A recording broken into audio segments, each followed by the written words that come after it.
English മരുന്ന് കണ്ടുപിടിച്ചപ്പോഴാ. മനുഷ്യന്റെ ജയം വിശേഷപ്പെട്ട ജയമാണ്. സ്വന്തമായ ബുദ്ധിയില്ലാത്തവൻ അറ്റമില്ലാതെ പഠിച്ചിട്ടും അതിന്റെ ശാസ്ത്രീയമായ അർത്ഥമറിയില്ല. ഇതുപോലെ ചെറിയ നാട് എന്ന പേര് കേട്ടിട്ട് ഇവിടെ വന്നപ്പോ വലിയ നാടാണെന്ന് മനസ്സിലായി.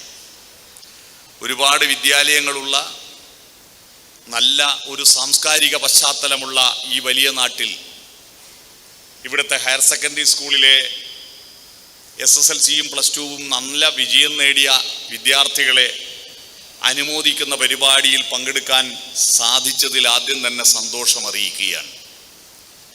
ഇവിടെ കുട്ടികളെ അനുമോദിച്ചുകൊണ്ട് ഗംഭീരമായി മക്കളെ, നന്നായി മക്കളെ, ഇനിയും മുന്നോട്ട് പോകണം, നന്നായിട്ട് ഇനിയും പഠിക്കണം എന്ന് പറഞ്ഞിട്ട് നമ്മൾ കേൾക്കുന്ന സ്ഥിരം ക്ലീഷേ പ്രസംഗങ്ങളും നടത്താൻ ഞാൻ ഉദ്ദേശിക്കുന്നില്ല.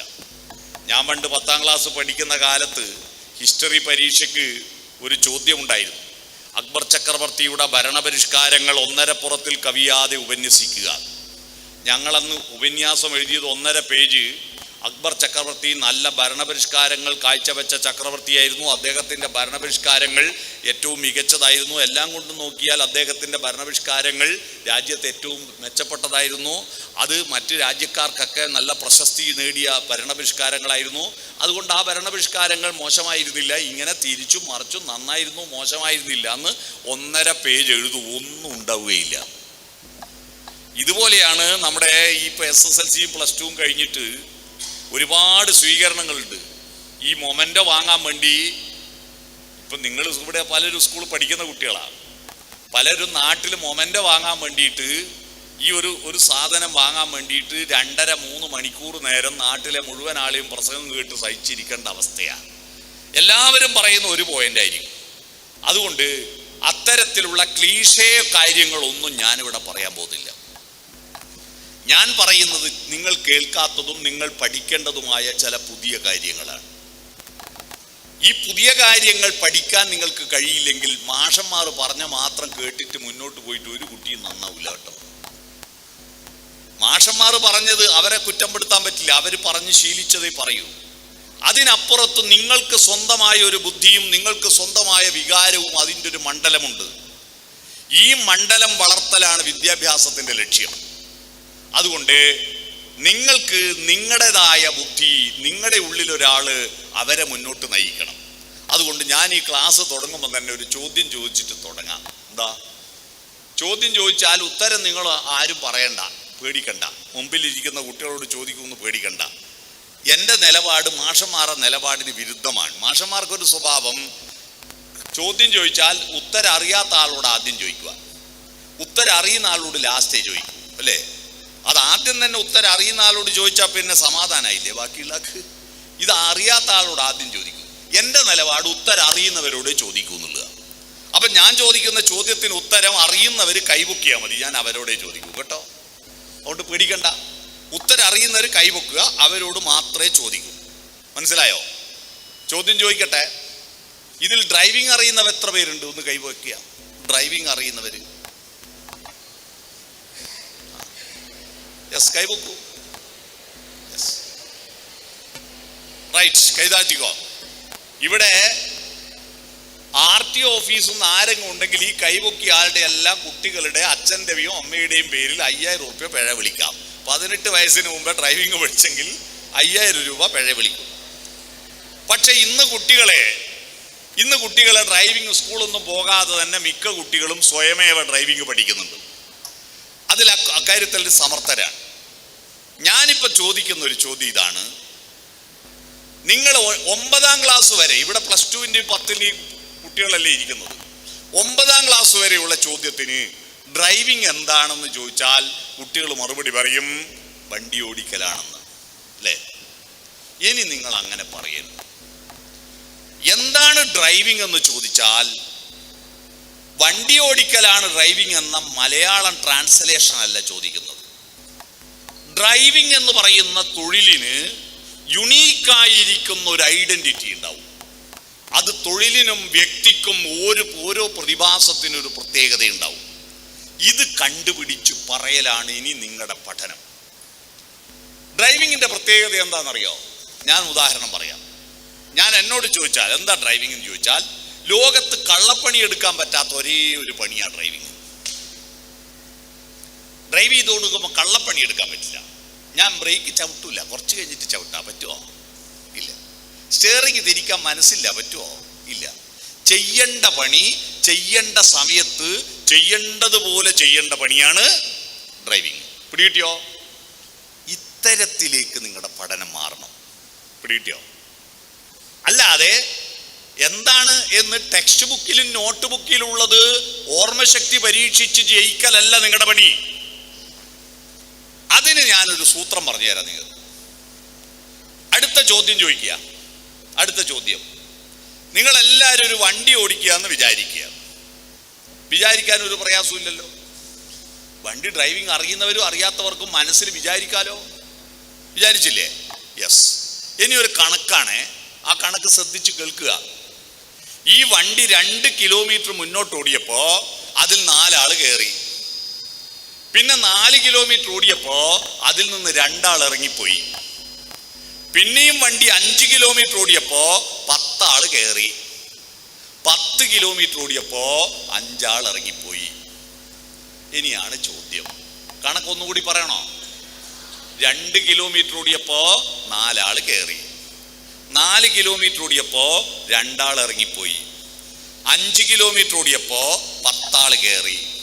10 കിലോമീറ്റർ ഓടിയപ്പോ 5 ആൾ ഇറങ്ങിപ്പോയി. ചോദ്യം ഇതാണ്. ആരും ഉത്തരം പറയണ്ട. ഉത്തരം അറിയുന്നവർ കൈപൊക്കിയാൽ മതി കേട്ടോ. ഞാൻ ചോദിക്കുന്നതിന് മുമ്പ് കൈപൊക്കിയ 3-4 ആളുണ്ട്, അവരെ ചാൻസ് പോയി. ഞാൻ ചോദിച്ചിട്ടില്ല, തിണ്ണമെടുക്ക് കാണിക്കണ്ട. ഞാൻ ചോദ്യം ചോദിച്ചിട്ടില്ലല്ലോ, കണക്ക് പറഞ്ഞിട്ടേ ഉള്ളൂ. ചോദ്യം ഇതാണ്. ചോദ്യം ഇത്, ഡിസ്കഷൻ വേണ്ട, അറിയുന്നവർ കൈപൊക്കിയാൽ മതി. ചോദ്യം ഇതാണ്, ആ വണ്ടിയുടെ ഡ്രൈവറുടെ വയസ്സ് എത്രയായിരിക്കും? 1 2 3 4 5. യെസ്, സമയം കഴിഞ്ഞു. ഇനി കൈ ഉയർത്തണ്ട. ഇനി ഡിസ്കഷൻ. കൈ ഉയർത്തിയവർ ഉയർത്തി പിടിക്ക്. കൈ ഉയർത്തിയവർ ഉയർത്തി. ഇനി പുതിയ ആൾ കൈ ഉയർത്തണ്ട. യെസ്, കൃത്യം. ഇവൻ ആദ്യം കൈ ഉയർത്തിയത്. 13. ഇവിടെ 13. അവിടെ 14. പുറകിൽ നിന്ന്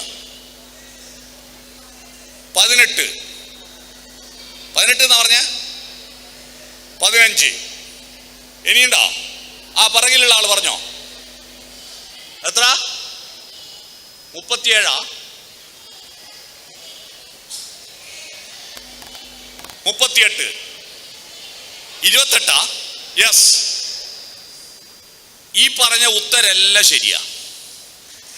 ഒരു കയ്യടി കൊടുത്തവർക്ക്. യെസ്. ഈ കയ്യടിച്ചവർ ഉത്തരം കിട്ടാത്തവരാണല്ലോ, അല്ലേ? എനിക്ക് ഈ കൈ പൊക്കിയ കുട്ടികളെ വേണ്ട, കൈ അടിച്ച കുട്ടികളെ ഇനി വേണ്ടു. എന്തുകൊണ്ടാണ് അവർക്ക് ഉത്തരം കിട്ടാതിരുന്നത്? 2 കാരണങ്ങൾ കൊണ്ടാണ് ഉത്തരം കിട്ടാതിരുന്നത്. ഒന്ന്, ഈ 2 കാരണങ്ങൾ മാത്രമേ ഞാനിവിടെ അവതരിപ്പിക്കുന്നുള്ളൂ. ഒന്ന്, ഈ വണ്ടി ഓടിക്കുന്ന ഡ്രൈവർ ഞാനാന്ന് ഓർമ്മയില്ല, അല്ലേ? നിങ്ങളൊരു വണ്ടി ഓടിക്കുന്നാന്ന് വിചാരിക്കുക എന്ന് ഞാൻ ആദ്യം പറഞ്ഞില്ലേ? അപ്പൊ നിങ്ങളല്ലേ ഡ്രൈവർ? അപ്പൊ ഉത്തരം നിങ്ങളുടെ സ്വന്തം വയസ്സാ. പിടികിട്ടിയോ? പിടികിട്ടിയോ? ഈ വണ്ടി ഓടിക്കുന്ന ഡ്രൈവർ ഞാനാന്ന് ഓർമ്മയില്ല. നമ്മുടെ കുട്ടികൾ നേരിടുന്ന പ്രശ്നം ഇതാ. നമ്മുടെ കുട്ടികൾ നേരിടുന്ന പ്രശ്നം നല്ല ബുദ്ധിയാ, നല്ല A+, ഭയങ്കര ബുദ്ധിയാ. പക്ഷേ എൻ്റെ ജീവിതത്തിന് ഈ പഠനം എങ്ങനെ ഉപയോഗിക്കണമെന്ന അറിവില്ല. ഇതാ പ്രശ്നം. എൻ്റെ ജീവിതം ഞാനല്ലേ ഓടിക്കുന്നത്. ഇടത്തോട്ട് പോണോ, വലത്തോട്ട് പോണോ, റിവേഴ്സ് ഗിയർ പോണോ എന്ന് തീരുമാനിക്കാനുള്ള ഇച്ഛാശക്തി നിങ്ങൾക്കുണ്ടാവണം. നിങ്ങളെ നയിക്കുന്ന ഒരാൾ നിങ്ങളുടെ ഉള്ളിലാ. ഇപ്പൊ എന്താ, അച്ഛനോടിക്കുന്ന വണ്ടിയിൽ ഞാൻ എങ്ങനെ യാത്ര ചെയ്യുന്നു, അമ്മയോടിക്കുന്ന വണ്ടിയിൽ യാത്ര ചെയ്യുന്നു, കൂട്ടുകാരോടിക്കുന്ന വണ്ടിയിൽ ഓനെന്നാ തിന്നുന്ന ലേസ്, എനിക്കും ലേസ് വേണം. അവനെന്നാ തിന്നുന്ന ബിങ്കോ, എനിക്കും ബിങ്കോ വേണം. അവനെന്താ തിന്നുന്ന ഐസ്, എനിക്കും ഐസ് വേണം. അവന്റെ മുടി എങ്ങനെയാ മുറിക്കുന്നത്, അതുപോലെ എൻ്റെ മുടി മുറിക്കണം. അവന്റെ ഫാഷൻ എന്താ, അതുപോലെ എനിക്ക് വേണം. അവന്റെ ട്രൗസർ ഉണ്ടല്ലോ, അണ്ടർവെയർ പുറത്ത് കാണിച്ചിട്ട് ചന്തീൻ്റെ അടിയിലാക്കി ഉടുക്കുന്നത്, എനിക്കും അതുപോലെ ഉടുക്കണം. അവന്റെ പാൻറ് ഉണ്ടല്ലോ കീറിയിട്ട് ഉടുക്കുന്നത്, എനിക്കും കീറണം. എന്നല്ലാതെ എൻ്റെ ജീവിതമാകുന്ന വണ്ടി ഓടിക്കുന്നത് എനിക്കേത് ഫാഷൻ വേണം, എനിക്കേത് ഭക്ഷണം വേണം, ഞാൻ ഏത് കോഴ്സ് തിരഞ്ഞെടുക്കണം എന്നതിനെ പറ്റി കൃത്യവും വ്യക്തവുമായ ഇച്ഛാശക്തി നിങ്ങൾക്കുണ്ടാക്കിയെടുക്കണം. അതില്ലാത്തതാ പ്രശ്നം. നമ്മൾ മുട്ടിയിട്ട തേങ്ങ പോലെ മുളയില്ലാത്ത നമ്മുടെ തേങ്ങ, ഉരിച്ചിട്ടിരിക്കുന്ന തേങ്ങ അല്ലേ, പൊതിച്ചിട്ടിരിക്കുന്ന തേങ്ങ മുളക്കൂല. നമ്മുടെ കുട്ടികളെല്ലാം പൊതിച്ചിട്ടിരിക്കുന്ന തേങ്ങകളാണ്. നിങ്ങൾ പഠനം കഴിയുമ്പോഴേക്ക് നിങ്ങളുടെ എല്ലാ പപ്പും പൂവെല്ലാം കടഞ്ഞ് അത് മുളച്ചിട്ട് പുതിയ തെങ്ങായി മാറാൻ നിങ്ങൾക്ക് കെൽപ്പില്ലാതായി പോകുന്നു. അല്ലല്ല, ഇതാ ഒരു പുതിയ തേങ്ങ, ഇതെങ്ങനെ എവിടെന്ന് വന്നതെന്നറിവിയില്ല. കൈകളിൽ കൗതുകം തിരിച്ചും മറിച്ചുമൻ കൗതുകം കളിവിട്ടു കണ്ണുകൾ മിഴിച്ചല്ലോ. കനിയായിരുന്നെങ്കിൽ കടിക്കാം, പൂവാണെങ്കിൽ മണക്കാം, ഇതിനോടിന്നെങ്ങനെ പെരുമാറും. നമ്മുടെ ജീവിതം ഒരു തേങ്ങയാണ്. ആ തേങ്ങ, നമ്മൾ തേങ്ങയായി ജനിച്ചിരിക്കുന്നത് ആരുടെയും കയ്യിൽ പോയിട്ട് കൊടുവാള് കൊണ്ട് വെട്ടി മലർത്തിയിട്ട് അതിൻ്റെ വെള്ളം വെറുതെ ഒഴുക്കി കളഞ്ഞിട്ട് ഏതെങ്കിലും ചിരവയുടെ വായിൽ കുടുങ്ങി തറഞ്ഞു മുറിഞ്ഞിട്ട് ഒരുത്തന്റെ ഭക്ഷണമാകാനല്ല നിങ്ങളുടെ ജീവിതം. നിങ്ങളുടെ ജീവിതം മുളച്ചു വന്നിട്ട് തണലേകുന്ന ഒരുപാട് ഓലകളും അതിൽ നല്ല കുളിർജലമുള്ള കരിക്കുകളും പുതുതായിട്ടുണ്ടാക്കാനുള്ളതാണ് നിങ്ങളുടെ ജീവിതം. നിങ്ങളൊരു പേട്ട് തേങ്ങയായി മാറരുത്, നിങ്ങൾ മുളച്ച തൈത്തങ്ങായിട്ട് മാറണം. അതിനുവേണ്ടിയാ നിങ്ങൾ ഈ ഭൂമിയിലേക്ക് വന്നത്. നമ്മുടെ രാജ്യം നിങ്ങളറിയുമോ? ഇത് ദേവസ്വത്തിന്റെ സ്കൂളല്ലേ. ദേവസ്വം, തിരുവിതാംകൂർ ദേവസ്വം. ആ ദേവസ്വം, തിരുവിതാംകൂർ ദേവസ്വം എത്രയെത്ര ക്ഷേത്രങ്ങൾ, എത്രയെത്ര ആരാധനാലയങ്ങൾ, അതൊക്കെ ഉണ്ടായത് എങ്ങനെയാണെന്നറിയുമോ? അതെല്ലാം ഭാരതത്തിലെ മനീഷികളായിരിക്കുന്ന ഋഷിപുങ്കവന്മാരെഴുതിയ മനോഹരമായ കാവ്യങ്ങളിൽ നിന്ന് ലഭിച്ചിരിക്കുന്നതാണ് നമ്മുടെ ദൈവങ്ങളെ. കാവ്യങ്ങളിൽ നിന്നല്ലാതെ ഒരു ദൈവത്തെയും നമ്മുടെ ഭാരതത്തിൽ കിട്ടിയിട്ടില്ല. കാവ്യങ്ങളിലൂടെയാണ് നമുക്ക് ദൈവങ്ങളെ കിട്ടിയത്. കാവ്യങ്ങൾ ഉണ്ടാകുന്നതിന് മുമ്പ് ഒരു രാമനും കൃഷ്ണനും ഉണ്ടായിരുന്നില്ല. ആ കാവ്യങ്ങൾ 18 പുരാണങ്ങളിൽ 25,000 പേരുണ്ട്. ഈ 25,000 പേര് ഈ കാവ്യങ്ങളിൽ എഴുതി ഉണ്ടാക്കുന്നതിന് മുമ്പ് നാട്ടു പേരുണ്ടോ? നമ്മുടെ നാട്ടിലെ പേര് മുഴുവൻ ഈ പുരാണങ്ങളിൽ നിന്ന് എടുത്തതല്ലേ. നാരായണൻ, ഗോവിന്ദൻ, കുഞ്ഞികൃഷ്ണൻ, രാമകൃഷ്ണൻ എന്നൊക്കെ പറഞ്ഞ് സകല പേരും കാവ്യങ്ങളിൽ നിന്ന് എടുത്തതാണ്. ഇത്രയും പേരുണ്ടാക്കുക എന്ന് പറഞ്ഞാൽ ചെറിയ പണിയാണോ? ഇന്ന് നിങ്ങളുടെ വീട്ടില് 2 മക്കളുള്ള അച്ഛനമ്മമാര് ആ 2 കുട്ടികൾക്ക് പേരിടാൻ വേണ്ടിയിട്ട് നെറ്റ് തപ്പുക, കണ്ടാളോടെല്ലാം ചോദിക്കുക. അപ്പോഴാണ് നമ്മുടെ മഹാഭാരതത്തിലെ ധൃതരാഷ്ട്രര് 100 മക്കൾക്ക് പേരിട്ടു. ഒരു പേര് ആവർത്തിച്ചു വന്നോ? 100 വ്യത്യസ്തമായ പേരുകൾ. ഈ 25,000 പേര് കണ്ടുപിടിച്ച അത്ഭുത മനുഷ്യന്മാരല്ലേ. 18 പുരാണങ്ങൾ. ആ കഥകളെല്ലാം പരസ്പര പൂരകങ്ങളായിട്ട് ഒന്നും അങ്ങോട്ടും ഇങ്ങോട്ടും വൈരുദ്ധ്യമാകാതെ എഴുതി തയ്യാറാക്കി വെച്ച ബുദ്ധി ചെറുതാണോ? ഉപനിഷത്തുകൾ എഴുതിയ ബുദ്ധി ചെറുതാണോ? വേദങ്ങൾ എന്ന് പറഞ്ഞിട്ട് ആരും എഴുതി പഠിക്കാറില്ല, ഓതി പഠിക്കുക. ഓതുമ്പോൾ ചിലത് വിട്ടുപോകും, ചിലത് കൂട്ടിച്ചേർക്കും. അങ്ങനെ വേദങ്ങളുടെ മൂല്യം നഷ്ടപ്പെട്ടു പോയപ്പോ വേദങ്ങളെ കലക്ട് ചെയ്ത് എഡിറ്റ് ചെയ്ത് പബ്ലിഷ് ചെയ്തു. ഒരു മനുഷ്യൻ കലക്ട് ചെയ്ത് എഡിറ്റ് ചെയ്ത് പബ്ലിഷ് ചെയ്തു. സമ്പാദനം നടത്തി, സംശോധനം നടത്തി, പ്രസാധനം നടത്തി. ആ മനുഷ്യനെയാണ് വ്യസിച്ചവൻ എന്ന് പറയുക. അവനെ അങ്ങനെയാണ് കൃഷ്ണദ്വൈപായന് വേദങ്ങൾ വ്യസിച്ചത് കൊണ്ട് വേദവ്യാസൻ എന്ന് പേര് വന്നത്. ചെറിയ ബുദ്ധിയാണോ? അല്ല. അതൊക്കെ പോട്ടെ. കൊളംബസ് അമേരിക്ക കണ്ടുപിടിക്കുന്നതിന് 1000 കൊല്ലം മുമ്പ് ഇന്ത്യയിൽ യൂണിവേഴ്സിറ്റി ഉണ്ട്. നളന്ദ, തക്ഷശില, ശാരദ സർവകലാശാലകളുണ്ട്. 1000 കൊല്ലം മുമ്പ്. അന്ന് അമേരിക്ക എന്ന് പറഞ്ഞൊരു രാജ്യമില്ല. എന്നിട്ട് ഇപ്പൊ അമേരിക്കന്റെ മുതലാളിയായിരിക്കുന്ന ഒരു ട്രംപ് നമ്മളെ ഇന്ത്യനെ പേടിപ്പിക്കുന്നു. നമ്മൾ പേടിച്ചു പോവുക. എന്തേ? അന്ന് അമേരിക്ക ഇല്ല. അതൊക്കെ പോട്ടെ. നമ്മുടെ ആയുർവേദങ്ങൾ നോക്കൂ. ഇംഗ്ലീഷ് മരുന്ന് കണ്ടുപിടിച്ചപ്പോഴാ മെന്റലിയഫിന്റെ പട്ടികയും 104 മൂലകങ്ങളും രാസത്വരക ശക്തിയും കണ്ടെത്തിയിട്ട് അത് പരീക്ഷണശാലയിൽ ലാബറട്ടറിയിൽ ടെസ്റ്റ് ട്യൂബും പണലും ഉപയോഗിച്ചിട്ട് മൈക്രോസ്കോപ്പിലൂടെ ബാക്ടീരിയയും വൈറസിനെയും ഫംഗസിനെയും കണ്ടെത്തിയിട്ട് എക്സ്റേ മെഷീനിലൂടെയും സ്കാനിങ് മെഷീനിലൂടെയും രോഗം കണ്ടെത്തിയിട്ട് 100-200 കൊല്ലമേ ആയിട്ടുള്ളൂ നമ്മുടെ ഇംഗ്ലീഷ് മരുന്ന് കണ്ടുപിടിച്ചിട്ട്. എന്നാ ഇംഗ്ലീഷ് മരുന്ന് കണ്ടുപിടിക്കുന്നതിന് 1500 കൊല്ലം മുമ്പ് ഒരു ലാബറട്ടറിയും ഇല്ല, ഒരു ഫണലും ഇല്ല, ഒരു ടെസ്റ്റ് ട്യൂബ് ഇല്ല, ഒരു മൈക്രോസ്കോപ്പ് ഇല്ല, എക്സ്റേ മെഷീൻ ഇല്ലാത്ത കാലത്ത് നമ്മുടെ നാട്ടിലെ മരങ്ങളുടെയും ചെടികളുടെയും വള്ളികളുടെയും ഇലയും തൊലിയും പൂവും കായും വേരും തണ്ടും ഈ ലാബറട്ടറിയിൽ, ഏതാ ലാബറട്ടറി?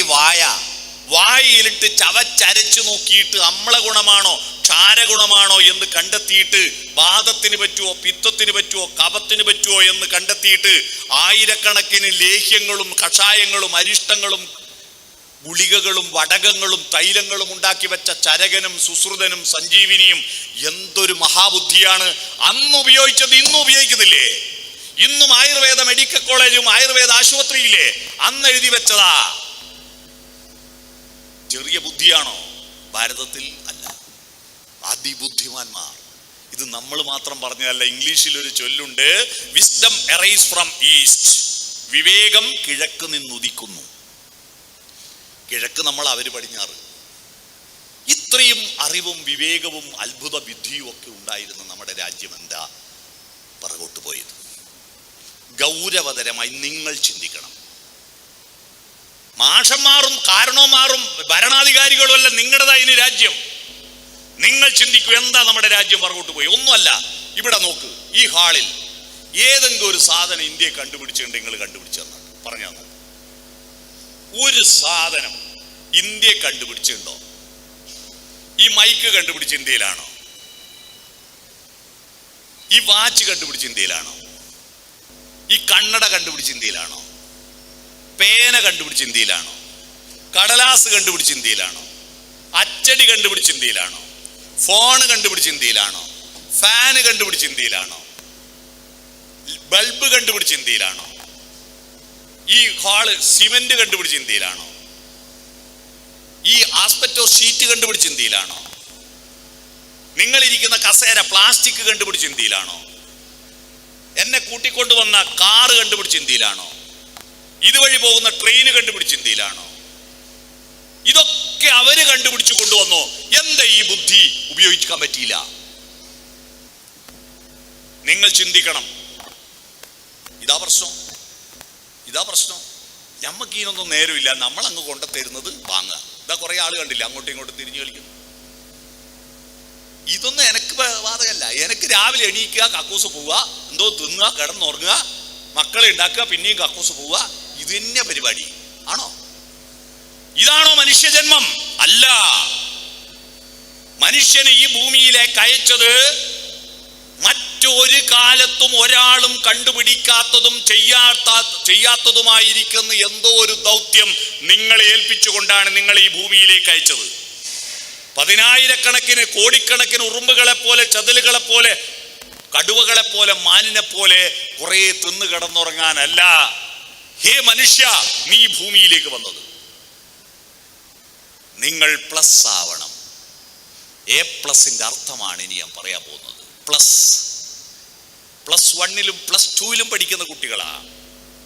നിങ്ങളുടെ ലക്ഷ്യം A+ ആണ്. What is plus? എന്താണ് പ്ലസിന്റെ അർത്ഥം? പ്ലസ് എന്ന് പറയുന്നത് ഒരു ചിഹ്നമാണ്. ഒരു ചിഹ്നങ്ങൾക്കും വെറുതെ ഒരു ചിഹ്നം ഉണ്ടാവുന്നില്ല. എല്ലാ ചിഹ്നത്തിനും വ്യക്തവും കൃത്യവുമായ അർത്ഥമുണ്ട്. ഒരു വാക്കും വെറുതെ ഒരു വാക്കില്ല. വാക്കുകൾ ഉണ്ടായതെല്ലാം വെറുതെ ഒരു വാക്കുണ്ടോ? ഇല്ല. ഈ ഹാളിന്റെ ചുമരിന് ചുമരെന്ന് പേര് വരാൻ കാരണം എന്താ? വെറുതെ ഒരു ചുമര് ഇല്ല. ചുമരിന് ചുമരെന്ന് പേര് വന്നത് ഈ മേൽക്കൂരയെ ചുമന്ന് നിൽക്കുന്നത് കൊണ്ടാണ്. അതിന്റെ ദൗത്യം അതാണ്. എന്ന ഭിത്തി എന്ന് ചുമരിന് അർത്ഥം പറഞ്ഞാൽ തെറ്റാണത്. ഭിത്തി എന്ന് പറഞ്ഞാൽ 2 ക്ലാസ് റൂമുകളെ ഭിന്നിപ്പിക്കുന്നതാണ് ഭിത്തി. വേർതിരിക്കുന്നതാ ഭിത്തി. അത് ചുമന്ന് നിൽക്കുന്നതല്ല ഭിത്തി. അപ്പൊ ചുമരിന്റെ അർത്ഥം ഭിത്തി തെറ്റാ. വിഷ്ണു എന്ന വാക്കിന്റെ അർത്ഥം എന്താണ്? വിഷ്ണുവിനെ പ്രാർത്ഥിക്കുന്ന ഒരാൾക്ക് അറിയാവോ വിഷ്ണു എന്ന വാക്കിന്റെ അർത്ഥം എന്താണ്? അറിയുന്ന ആരെ കൊണ്ടൊന്ന് കൈവെക്കൂ. What is Vishnu?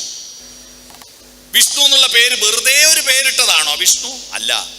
നമ്മുടെ ദൈവങ്ങൾക്കെല്ലാം കൃത്യവും വ്യക്തവുമായ പേരിന് അർത്ഥമുണ്ട്. വിഷ്ണു എന്ന് പറഞ്ഞാൽ എന്താണെന്നറിയോ? ജിഷ്ണു, വിഷ്ണു 2 വാക്കുകൾ താരതമ്യം ചെയ്യുമ്പോൾ വിഷ്ണുവിന്റെ അർത്ഥം മനസ്സിലാവും. ജിഷ്ണു എന്ന് പറഞ്ഞാൽ ജയം ആഗ്രഹിക്കുന്നവൻ എന്നാണ്. ജയം ആഗ്രഹിക്കുന്നവൻ, കൂടുതൽ വിജയിക്കണം. വിഷ്ണു എന്ന് പറഞ്ഞാൽ വിശേഷപ്പെട്ട ജയം ആഗ്രഹിക്കുന്നവനാ. വെറും ജയം പോരാ എന്ന് പറഞ്ഞാൽ എങ്ങനെയെങ്കിലും ഒന്ന് SSLC ജയിച്ചാൽ മതി എന്ന് ആഗ്രഹിക്കുന്നവൻ ജിഷ്ണുവും, A+ വേണമെന്ന് ആഗ്രഹിക്കുന്നവൻ വിഷ്ണുവാണ്. മനസ്സിലായോ? വിശേഷപ്പെട്ട ജയം, മനുഷ്യന്റെ ജയം വിശേഷപ്പെട്ട ജയമാണ്. എന്ന് പറഞ്ഞാൽ മനുഷ്യൻ ഉണ്ടാകുന്നതിന് 15 ലക്ഷം വർഷം മുമ്പ് ആനകൾ ഈ ഭൂമിയിൽ ഉണ്ടായിരുന്നു. 15 ലക്ഷം വർഷം മുമ്പ് അതിന് തെളിവ് കിട്ടിയിരുന്നു. ആനകൾ പണ്ടത്തെ മരക്കുറ്റികളുടെയും അസ്ഥികൂടങ്ങളുടെയും പീസ് കിട്ടിയാൽ അതിന്റെ കാലപ്പഴം നിശ്ചയിക്കാൻ ഒരു ശാസ്ത്രീയ തെളിവുണ്ട്, ഒരു ടെസ്റ്റ് ഉണ്ട്. അറിയാവോ ആർക്കെങ്കിലും? നിങ്ങൾ ഈ പാഠപുസ്തകത്തിൽ ഒതുങ്ങിയിട്ട് മാത്രം പഠിക്കല്ല. നിങ്ങളുടെ വീട്ടിന്റെ മുന്നിൽ ഒരു മരക്കുറ്റി ഉണ്ടെങ്കിൽ ഈ മരക്കുറ്റിക്ക് അല്ലെങ്കിൽ ഒരു അസ്ഥികൂടം കിട്ടിയാൽ ഇത് എത്ര വർഷം പഴക്കമുള്ളതാണ് എന്ന് കൃത്യമായി തെളിയുന്നൊരു ടെസ്റ്റ് ഉണ്ട്. ആ ടെസ്റ്റിന്റെ പേരറിയാവോ? കാർബൺ ടെസ്റ്റ് എന്ന് അതിന്റെ പേര്. കാർബൺ ടെസ്റ്റ് കേട്ടിട്ടുണ്ടോ? കാർബൺ ടെസ്റ്റ് നടത്തിയാൽ എത്ര വർഷം അങ്ങനെയാണ് ദിനോസറുകൾ 3 കോടി വർഷങ്ങൾ മുമ്പാണ് ഈ ഭൂമിയിൽ ഉണ്ടായിരുന്നത് എന്നതിന്റെ തെളിവ് കിട്ടിയത്. 15 ലക്ഷം വർഷം മുമ്പുള്ള ആനകളുടെ അസ്ഥികൂടം കിട്ടിയിട്ടുണ്ട്. ആ 15 വർഷം പഴക്കം ആനകൾ 15 വർഷം പഴക്കമുള്ള ആ കാലത്ത് ആനകൾ എങ്ങനെയാ ജീവിച്ച്? അതേപോലെ തന്നെയാണ് 2025 ജീവിക്കുന്നത്. 15 ലക്ഷം വർഷം മുമ്പ് ആനകൾ എങ്ങനെയാ ജീവിച്ചത്? അതേപോലെ തന്നെയാ 2025 ജീവിക്കുന്നത്. എന്താ തെളിവ്? തൃശ്ശൂർ പൂരം കണ്ടിട്ടുണ്ടോ? തൃശ്ശൂർ പൂരത്തിന് വടക്കുന്നാഥന്റെയും പാറമേക്കാവിലമ്മയുടെയും തിടമ്പുമായിട്ട് ഗോപുരക്കെട്ടിൽ നിന്ന് കുടമാറ്റത്തിനായി പുറത്തേക്ക് എഴുന്നള്ളുന്ന തെച്ചിക്കാട്ടുകാവ് രാമചന്ദ്രനാവട്ടെ, അമ്പാടി കണ്ണനാവട്ടെ, ഒരൊറ്റ ആന ഇത്ര 5 ലക്ഷം മനുഷ്യർ നോക്കി നിൽക്കുന്നുണ്ടല്ലോ. ഒരു ട്രൗസർ ഉടുക്കണം എന്നുള്ള ചിന്തയുണ്ടായോ? അന്നും ഇന്നും എന്നും ഒരുപോലെ ജീവിക്കുന്നവരാണ് പക്ഷിമൃഗാദികൾ. മനുഷ്യൻ അങ്ങനെയല്ല. മനുഷ്യൻ പ്ലസ് ആണ്. ഇന്നലത്തതിൽ നിന്നും വ്യത്യസ്തമായിട്ട് ഇന്ന് നിങ്ങൾ എന്തെങ്കിലും ആർജിക്കാതെ തിരിച്ചു പോയാൽ നിങ്ങളുടെ അധ്യാപകരും മാനേജ്മെന്റും കുറ്റവാളികളാ. ഇവിടെ വരുമ്പോൾ നിങ്ങളുടെ ബോധമണ്ഡലം കുറച്ചുകൂടി വികസിച്ചു വേണം ഇവിടുത്തെ ക്ലാസ് റൂം ഒന്ന് പുറത്തു പോകാൻ. പ്ലസ് ചെയ്തുകൊണ്ടിരിക്കണം, കൂട്ടിക്കൊണ്ടിരിക്കണം. ആ പ്ലസ് എന്ന ചിഹ്നം ഇങ്ങനെയുള്ള വരയല്ലേ? ആ വര ഏതാണെന്നറിയോ നിങ്ങൾക്ക് മക്കളെ? ഇങ്ങനെയുള്ള വരക്ക് നമ്മൾ ഗ്രാഫ് വരക്കുമ്പോ X ആക്സിസ് എന്നാ പറയാ, ഇങ്ങനെയുള്ള വരക്ക് Y ആക്സിസ് എന്നാ പറയാ. മനസ്സിലായോ പ്ലസിന്റെ അർത്ഥം? X ആക്സിസും Y ആക്സിസും ആണ് പ്ലസ്. ആ X ആക്സിസിന്റെയും Y ആക്സിസിന്റെയും അർത്ഥം എന്താ? നമ്മുടെ രാജ്യം വളരാത്തതിന്റെ പ്രശ്നം എന്താന്ന് മനസ്സിലായോ? ഇങ്ങനെയുള്ളതും കൂടിച്ചേർന്നില്ല. നല്ല അറിവാ, എല്ലാ ശ്ലോകങ്ങളും ബൈഹാർട്ടാ, പരന്ന വായനയാ, എല്ലാം പഠിക്കും, നല്ല മാർക്കാ, 90% മേലെ മാർക്കാ. പക്ഷേ ഇങ്ങനെ മാത്രം വരച്ചാൽ മൈനസാ. പ്ലസ് ആവണമെങ്കിൽ ആഴത്തിലുള്ള ചിന്തയുടെ Y ആക്സിസ് വരക്കണം, ആഴത്തിൽ ചിന്തിക്കണം. അതില്ല, അതാ പ്രശ്നം. എല്ലാം പഠിച്ചിട്ട് ഓർമ്മശക്തി മാത്രം പരീക്ഷിക്കാനുള്ളതല്ല പരീക്ഷ. ഓരോ അറിവും നിങ്ങൾ ആഴത്തിൽ ചിന്തിക്കണം. അതാണ് ചിന്തയുണ്ടാകണമെങ്കിൽ ചോദ്യം പഠിക്കണം. നേരത്തെ എന്റെ ഉത്തരം കിട്ടാത്തതിന്റെ രണ്ടാമത്തെ കാരണത്തിലേക്ക് ഞാൻ കിടക്കട്ടെ. ഒന്ന്, ഈ വണ്ടി ഓടിക്കുന്ന ഡ്രൈവർ ഞാനാന്ന് ഓർമ്മയില്ല. 2, നമ്മുടെ സ്കൂളിലെ പഠന സമ്പ്രദായത്തിന്റെ കുഴപ്പമാണ്. ചോദ്യം വായിക്കും, ഉത്തരം പഠിക്കും, അല്ലേ? ഇത് തെറ്റാ. ഇന്ന് മുതൽ തിരുത്തിക്കൊള്ളാം. ചോദ്യം വായിക്കുക, ഉത്തരം പഠിക്കുക എന്ന ശീലമാണ് നിങ്ങളെ പറ്റിച്ചത്. പിന്നെ എന്താണ് വേണ്ടത്? ചോദ്യമാണ് പഠിക്കേണ്ടത്. നിങ്ങളൊരു വണ്ടി ഓടിക്കുക എന്ന് വിചാരിക്കുക എന്ന് ഞാൻ ചോദ്യത്തിൽ പറഞ്ഞിരുന്നില്ലേ? അത് പഠിച്ചിരുന്നുവെങ്കിൽ എല്ലാവർക്കും ഉത്തരം കിട്ടുമായിരുന്നില്ലേ? ചോദ്യം ചോദിക്കുന്ന കുട്ടികളാവണം മക്കളെ. അന്വേഷിക്കണം, ചിന്തിക്കണം. അടുത്ത ചോദ്യം ഞാൻ ചോദിക്കട്ടെ, കുറച്ചുകൂടി നിങ്ങൾക്ക് മനസ്സിലാക്കി തരാൻ. ഈ ചോദ്യത്തിന്റെ ഉത്തരം എല്ലാവർക്കും അറിയാം. ഇതറിയാത്ത ഒരൊറ്റ ആൾ ഈ ഹാളിലില്ല. അതുകൊണ്ട് ചോദിച്ച ഉടനെ ഉത്തരം പറയണം കേട്ടോ. ചോദിച്ച ഉടനെ ഉത്തരം പറയണം. ഈഗോ ക്ലാഷ് ഉള്ളവര് പറയൂല. ഈഗോ ഉള്ളവര് ഞാൻ വലിയ ആളാ, ഞാനെന്തിന് ഇയാൾ ചോദിച്ചാൽ ഉത്തരം പറയുന്നു എന്നുള്ള ഈഗോ ആണ് നമ്മുടെ കുട്ടികളെ നശിപ്പിക്കുന്നത്. അതിനേക്കാൾ ആ ഈഗോ ഇടുന്ന നിങ്ങൾക്ക് കിട്ടിയെന്ന് ഞാൻ പറഞ്ഞുതരാം. നിങ്ങളെ രക്ഷിതാക്കളിൽ നിന്ന് കിട്ടിയതാ. അത് രക്ഷിതാക്കളുടെ ഈഗോ പൊളിക്കാനുള്ള സൂത്രം ഞാൻ ലാസ്റ്റ് പറഞ്ഞു തരും കേട്ടോ. ആ രക്ഷിതാക്കളുടെ വൃത്തികെട്ട ഈഗോ കൊണ്ടാണ് കുട്ടികൾ സ്വഭാവ വൈകൃതം കാണിക്കുന്നത്. ചില കുട്ടികളുടെ സ്വഭാവ വൈകൃതത്തിന് കാരണം അവന്റെ അച്ഛന്റെ അമ്മേന്റെ സ്വഭാവ, അവരുടെ ഈഗോ ആണ്. അതെങ്ങനെ പൊളിക്കാന്ന് ഞാൻ ലാസ്റ്റ് പറഞ്ഞു തരും കേട്ടോ, നിങ്ങൾക്ക് താല്പര്യം ഉണ്ടെങ്കിൽ ശ്രദ്ധിച്ചു കേൾക്കുമെങ്കിൽ. അതുകൊണ്ട് ഈഗോ ഇല്ലാത്ത കുട്ടികളെല്ലാം ഞാൻ ചോദിച്ച ചോദ്യത്തിന് ഉത്തരം പറയണം കേട്ടോ. റെഡിയല്ലേ? ചോദ്യം ഇതാണ്, തേനുണ്ടാക്കുന്നത് ആരാ? തേനീച്ച. ഉത്തരം പെട്ടെന്ന് പറഞ്ഞില്ലേ, പക്ഷെ ഉത്തരം തെറ്റാണ്. തേനുണ്ടാക്കുന്ന ആരാ? യെസ്, ഇപ്പൊ പ്ലസ് ആയി. പ്ലസിന്റെ അർത്ഥം മനസ്സിലായി.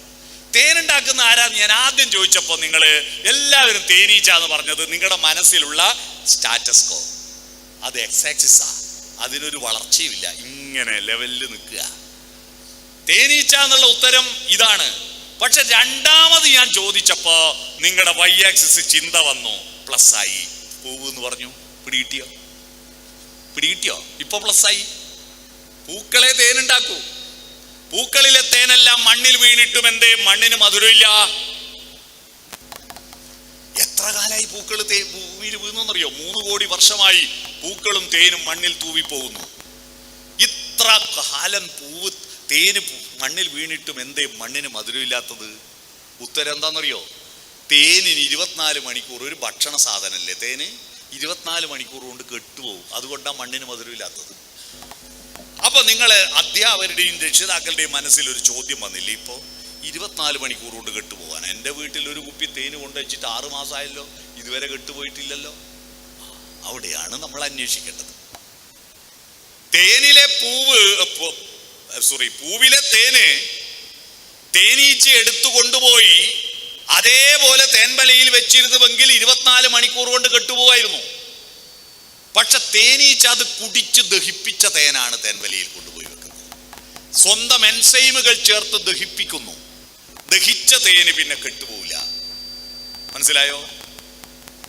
ആരാ തേനീച്ച എന്ന് മനസ്സിലായോ? മക്കളെ, നിങ്ങളാണ് തേനീച്ചകൾ. എന്താ പൂക്കൾ എന്ന് മനസ്സിലായോ? പുസ്തകങ്ങളാണ് പൂക്കൾ. എന്താണ് തേന് എന്ന് മനസ്സിലായോ? അറിവാണ് തേന്. ഈ അറിവ് നിങ്ങൾ ഇങ്ങനെ എടുക്കുക, തലയെ കൊണ്ടേക്കുക, എടുക്കുക, തലയെ കൊണ്ടേക്കുക, കെട്ടുപോകും. അതിനു പകരം അത് നിങ്ങളുടെ സ്വന്തം ബുദ്ധിയും അനുഭവങ്ങളും വികാരങ്ങളും ചിന്തകളും ചേർത്തിട്ട് ദഹിപ്പിച്ച തേനായിരിക്കണം നിങ്ങളുടെ തലയിൽ കൊണ്ടുപോയി വെക്കേണ്ടത്. ഒരു ചൊല്ലുണ്ട്, സ്വന്തമാം ബുദ്ധിയില്ലാത്തോനന്തമെന്നെ പഠിക്കലും ശാസ്ത്രാർത്ഥമായി അറിയാ കയ്യില് കറി സ്വാദ് കണക്കിനെ. സ്വന്തമായ ബുദ്ധിയില്ലാത്തവൻ അറ്റമില്ലാതെ പഠിച്ചിട്ടും അതിന്റെ ശാസ്ത്രീയമായ അർത്ഥമറിയില്ല. ഏതുപോലെ? തവിയില്ലേ, കയ്യിലില്ലേ, സ്പൂണില്ലേ? എൻ്റെ നാട്ടിൽ കയ്യിലെന്ന് പറയും, നിങ്ങൾക്ക് തവിയാണ്. തവി സാമ്പാറും പച്ചടിയും ഓലനും എല്ലാം മുക്കി വിളമ്പുന്നുണ്ട്. ഇതുവരെയും ഒരു കറീന്റെ ടേസ്റ്റും ആർക്ക് മനസ്സിലായിട്ടില്ല. നിങ്ങൾ കെമിസ്ട്രിയും ഫിസിക്സും മലയാളവും ഇംഗ്ലീഷും സോഷ്യൽ സയൻസും ടെക്സ്റ്റ് ബുക്ക് ഒന്ന് മുക്കുന്നോ, ഉത്തര പേപ്പറിൽ വിളമ്പുന്നോ, ഒരു കറീന്റെ ടേസ്റ്റും നിങ്ങൾക്ക് മനസ്സിലായിട്ടില്ല.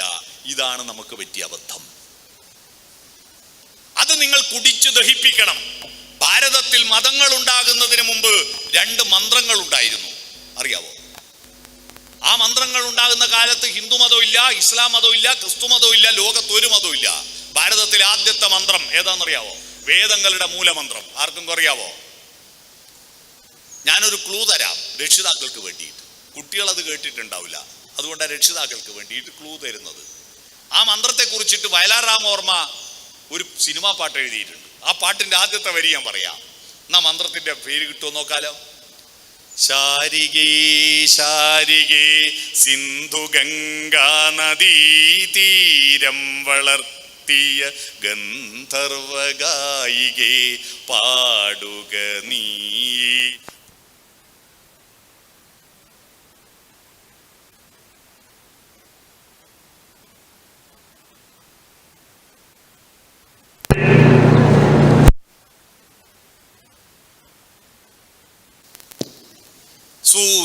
സൂര്യഗായത്രികൾ. ഭാരതത്തിലെ ആദ്യത്തെ പ്രാർത്ഥന സൂര്യഗായത്രിയ. കറണ്ട് വന്നു, ഇനി മോട്ടോർ ഓഫാക്കുന്നു.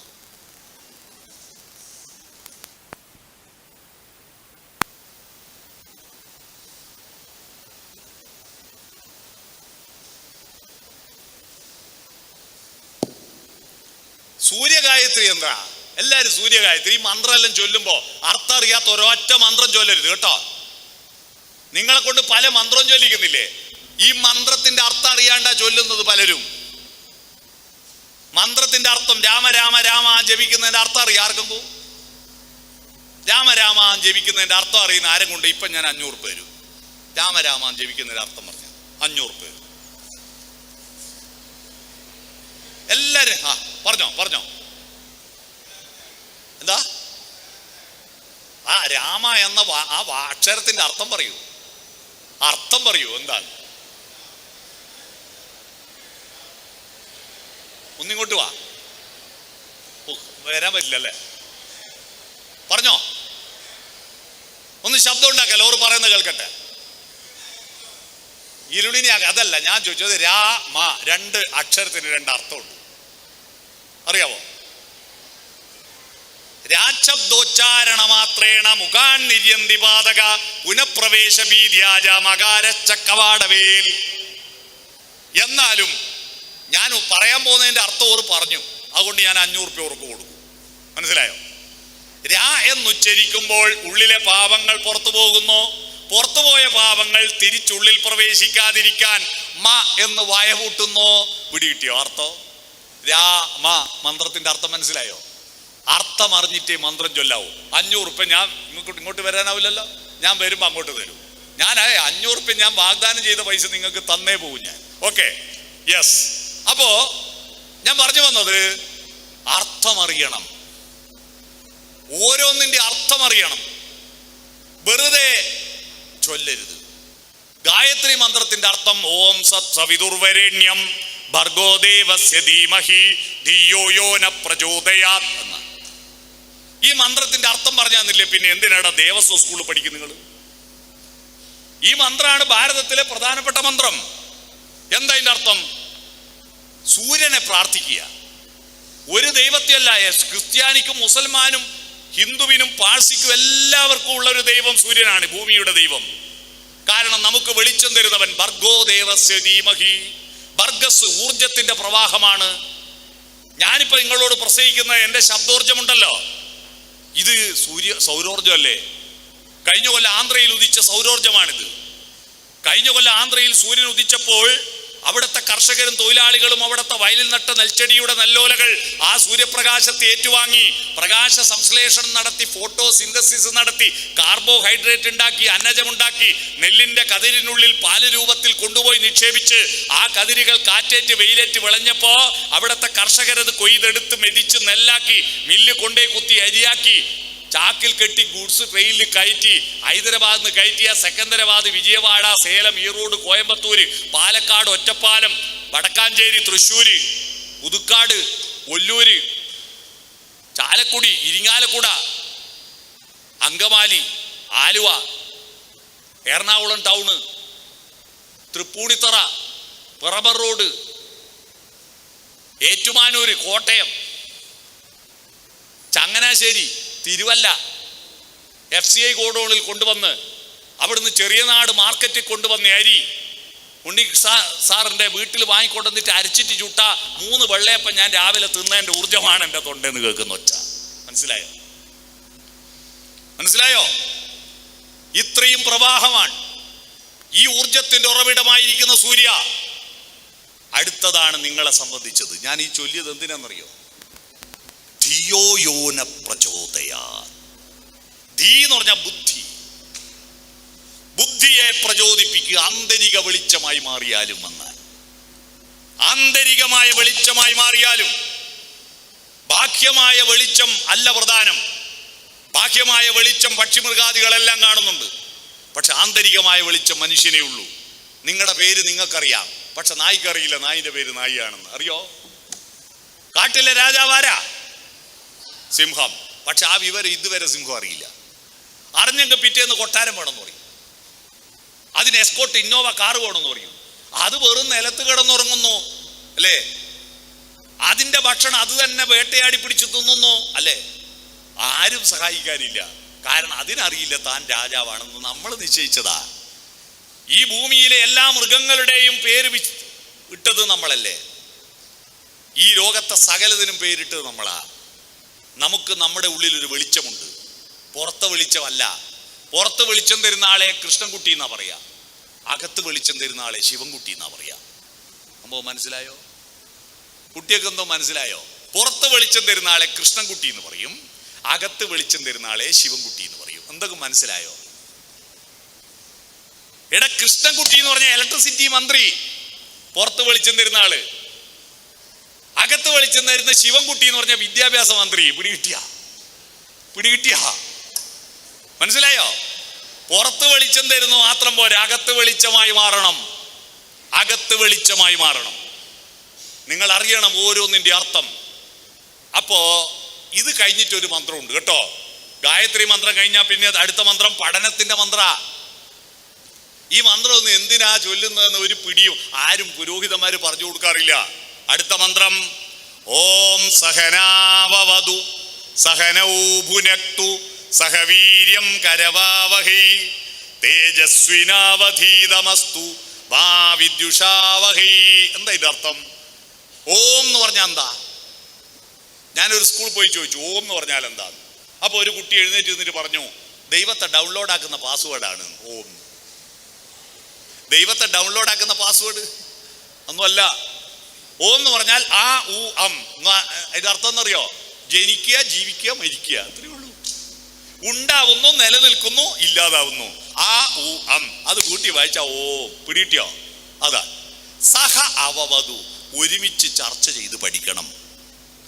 ഒരുമിച്ച് ചർച്ച ചെയ്ത് പഠിക്കണം. സഹ അവവതു. നിങ്ങളുടെ പഠനം ഇപ്പൊ പുതിയൊരു ട്രെൻഡ് വന്നിട്ടുണ്ട് കുട്ടികളുടെ ഇടയിൽ. എന്താണെന്നറിയോ? ക്ലാസ്സിലൊന്നും ശ്രദ്ധിക്കൊന്നും വേണ്ട. അവസാനം പരീക്ഷ എടുക്കുമ്പോ ഇതിന്റെ എല്ലാം ക്യാപ്സ്യൂള് വരും യൂട്യൂബില്. ആ യൂട്യൂബിലെ ക്ലാസ് ഇങ്ങനെ കണ്ട് അത് ഓർമ്മിച്ച് പരീക്ഷ എഴുതിയാൽ മതി എന്ന് പറയുന്ന പിഴച്ച വഴിയിലേക്കാണ് നിങ്ങൾ പോകുന്നത്. അത് നിങ്ങൾക്ക് ആപത്താണ്. കാരണം യൂട്യൂബിലെ ക്ലാസ് മാത്രം കേട്ടിട്ട് പഠിക്കുന്ന ഒരു കുട്ടിയുടെയും ഉള്ളിലേക്ക് ആ അറിവ് കയറുന്നില്ല. അറിവ് വളരണമെങ്കിൽ ഒരറിവ് യഥാർത്ഥ ശരിയാണെന്ന് ബോധ്യപ്പെടണം. ശരിയാണെങ്കിൽ എന്ത് വേണം? എന്റെ ശരിയും നിന്റെ ശരിയും ഒത്തുചേർന്ന് നമ്മുടെ ശരിയാവണം. എന്റെ ശരിയും നിന്റെ ശരിയും ഒത്തുചേർന്ന് നമ്മുടെ ശരിയാവണം. അതുകൊണ്ട് ക്ലാസ് റൂമിലെ ചർച്ചകൾ പഠനവുമായി ബന്ധപ്പെട്ടത്. നിങ്ങൾ ഒരു പാഠം മനസ്സിലായിട്ടില്ലെങ്കിൽ ഒരു ടീച്ചർ പോയ ഉടനെ നിങ്ങൾക്ക് മനസ്സിലാവാത്ത കുട്ടികൾ ക്ലാസ്സിൽ പറയണം, എടാ ഈ പറഞ്ഞ എന്താ നിനക്ക് മനസ്സിലായില്ല കേട്ടോ. അപ്പൊ മനസ്സിലായ കുട്ടികൾ ഉണ്ടെങ്കിൽ മനസ്സിലായ കുട്ടികൾ അത് പറഞ്ഞു തരണം. എന്നിട്ടും ആർക്കും മനസ്സിലായിട്ടില്ലെങ്കിൽ അടുത്ത പീരീഡ് ടീച്ചർ വന്നാൽ ഇത് മനസ്സിലാക്കിയിട്ട് മാത്രം മതി ടീച്ചറെ അപ്പുറത്തേക്ക് കടക്കാൻ എന്ന് പറഞ്ഞ് വീണ്ടും ടീച്ചറെ നിർബന്ധിക്കുന്ന കുട്ടികൾ ഉണ്ടാവണം. അത് അധ്യാപകർക്ക് സന്തോഷ. അറിയാൻ താല്പര്യമുണ്ടല്ലോ കുട്ടികൾക്ക്. നിങ്ങൾ ക്ലാസ്സിൽ ടീച്ചർ വന്നാൽ എന്താ ഇടക്കിടക്ക് ബാച്ച് നോക്കും, ഒരിയാന ബെല്ലടിച്ചിട്ട് ഈ നിർത്തി പോട്ടെ എന്ന് വിചാരിച്ച് കാത്തു നിൽക്കുന്ന ഗർദഭങ്ങളാണ് നമ്മുടെ കുട്ടികൾ ഭൂരിപക്ഷവും. ഇതാ നമുക്ക് പറ്റുന്നത്. ടീച്ചർ ക്ലാസ്സിൽ വന്നതിനാ വേറെ നിവൃത്തിയിലാണ്ട് കൊണ്ട് ആടെ ഇരിക്കണ്ടേ. ഇരുന്നില്ലെങ്കിൽ ക്ലാസ് ഒന്ന് പുറത്താക്കും, അതുകൊണ്ട് ഇരിക്കുക. എന്നാൽ ഈ പറയുന്നത് എന്തെന്നാ ടീച്ചറെ എനിക്കത് മനസ്സിലായിട്ടില്ലല്ലോ ടീച്ചറെ ചോദിക്കുവോ? ഇല്ല. ചോദ്യം ചോദിക്കുന്ന കുട്ടികളാവുക. സഹനവും ഭുനക്തു. പിടികിട്ടിയോ? അതാണ് തേനീച്ച തേനെടുത്തിട്ട് ഭുജിക്കുന്നു. ഒരുമിച്ച് ചർച്ച ചെയ്ത് പഠിക്കുകയും അത് നിങ്ങളുടെ സ്വന്തം ബുദ്ധിയുമായിട്ട് ചാലിച്ച് ചേർത്തിട്ട് ഭുജിക്കുകയും ചെയ്യണം. ചോദ്യങ്ങളാണ് പ്രധാനം. ചോദ്യം ചോദിക്കുമ്പോ ഒരു പ്രക്രിയ നടക്കുന്നുണ്ട്, അറിയോ നിങ്ങൾ? അത് പ്രകൃതി നിയമമാണ്. ചോദ്യം ചോദിക്കുമ്പോ ഉത്തരത്തെ സ്വീകരിക്കാൻ ഒരു സ്പേസ് തുറക്കും. ചോദ്യം ചോദിക്കുമ്പോൾ ഉത്തരത്തെ സ്വീകരിക്കാൻ ഒരു സ്പേസ് തുറക്കും മനസ്സിൽ. ആ സ്പേസ് വന്ന് നിറയുന്നത് വരെ ഈ സ്പേസ് വാക്വമാകും, ന്യൂനമർദ്ദമാകും. ന്യൂനമർദ്ദത്തിന്റെ കരുത്ത് നിങ്ങൾ കണ്ടിട്ടില്ലേ? ബംഗാൾ ഉൾക്കടലിൽ ന്യൂനമർദ്ദം ഉണ്ടാകുമ്പോഴാണല്ലോ അറബിക്കടലിൽ നിന്ന് കാറ്റടിക്കുന്നത്. ഉത്തരത്തിന്റെ കാറ്റടിക്കും ചോദ്യം വരുമ്പോ. ന്യൂനമർദ്ദം ഒരു സിറിഞ്ചില്ലേ, സിറിഞ്ച്, ആ സിറിഞ്ചിന്റെ പിറകിൽ നിന്ന് പിസ്റ്റൺ വലിക്കുമ്പോ അവിടെ വാക്വം ഉണ്ടാവും. അതുകൊണ്ട് ആ കുപ്പിയിലെ മരുന്ന് മേലോട്ട് കയറുന്ന ന്യൂനമർദ്ദം നിങ്ങളുടെ തലയുള്ളിൽ ഉള്ളിലുണ്ടാവണം. ഉത്തരം സ്വീകരിക്കാനുള്ള സ്പേസ് എക്സ്റ്റൻഷൻ, അതാണ് പ്ലസ്. അവിടെ ഉത്തരം വന്ന് നിറയുന്നത് വരെ ഉത്തരത്തെ നിങ്ങളുടെ മനസ്സ് സെൽഫ് സെർച്ചിങ് നടത്തും, പിടിച്ചു വലിക്കും. ഞാൻ ഉദാഹരണം കാണിച്ചു തരാം.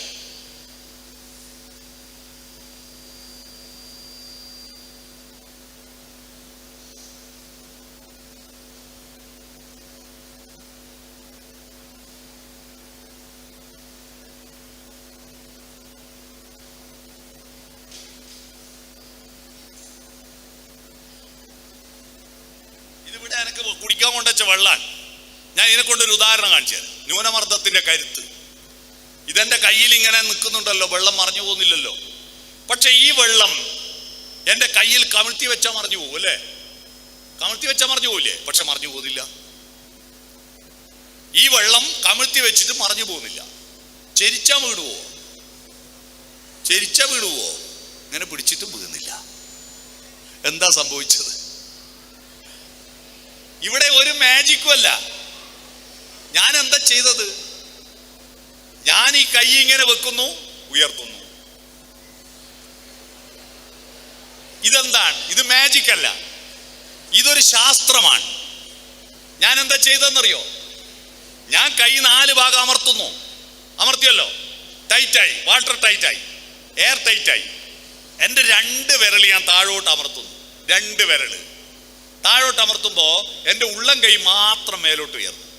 അപ്പൊ അവിടെ ഒരു ചെറിയ ന്യൂനമർദ്ദം ഉണ്ടായി, വാക്വം ക്രിയേറ്റ് ചെയ്യപ്പെട്ടു. ഈ ന്യൂനമർദ്ദത്തിന്റെ കരുത്തിലാണിത് ഇത് പിടിച്ചു വലിച്ചാൽ കിട്ടൂല. മനസ്സിലായോ? ആ വാക്വമാണ് ഇത്. നിങ്ങൾക്ക് പുതിയ അനുഭവമൊന്നുമല്ല, നിങ്ങൾ എല്ലാവരും ചെയ്തിട്ടുണ്ട് ഇത്. വീട്ടിൽ പോയിട്ട് കുപ്പി ഗ്ലാസ് പൊളിക്കണ്ട. പണ്ട് വായ മലർന്നിട്ടില്ലാത്ത സ്റ്റീൽ ഗ്ലാസ് വായിൽ അമർത്തി വെച്ചിട്ട് ഉള്ളിലേക്ക് വലിച്ച ടൈറ്റാക്കലില്ലേ?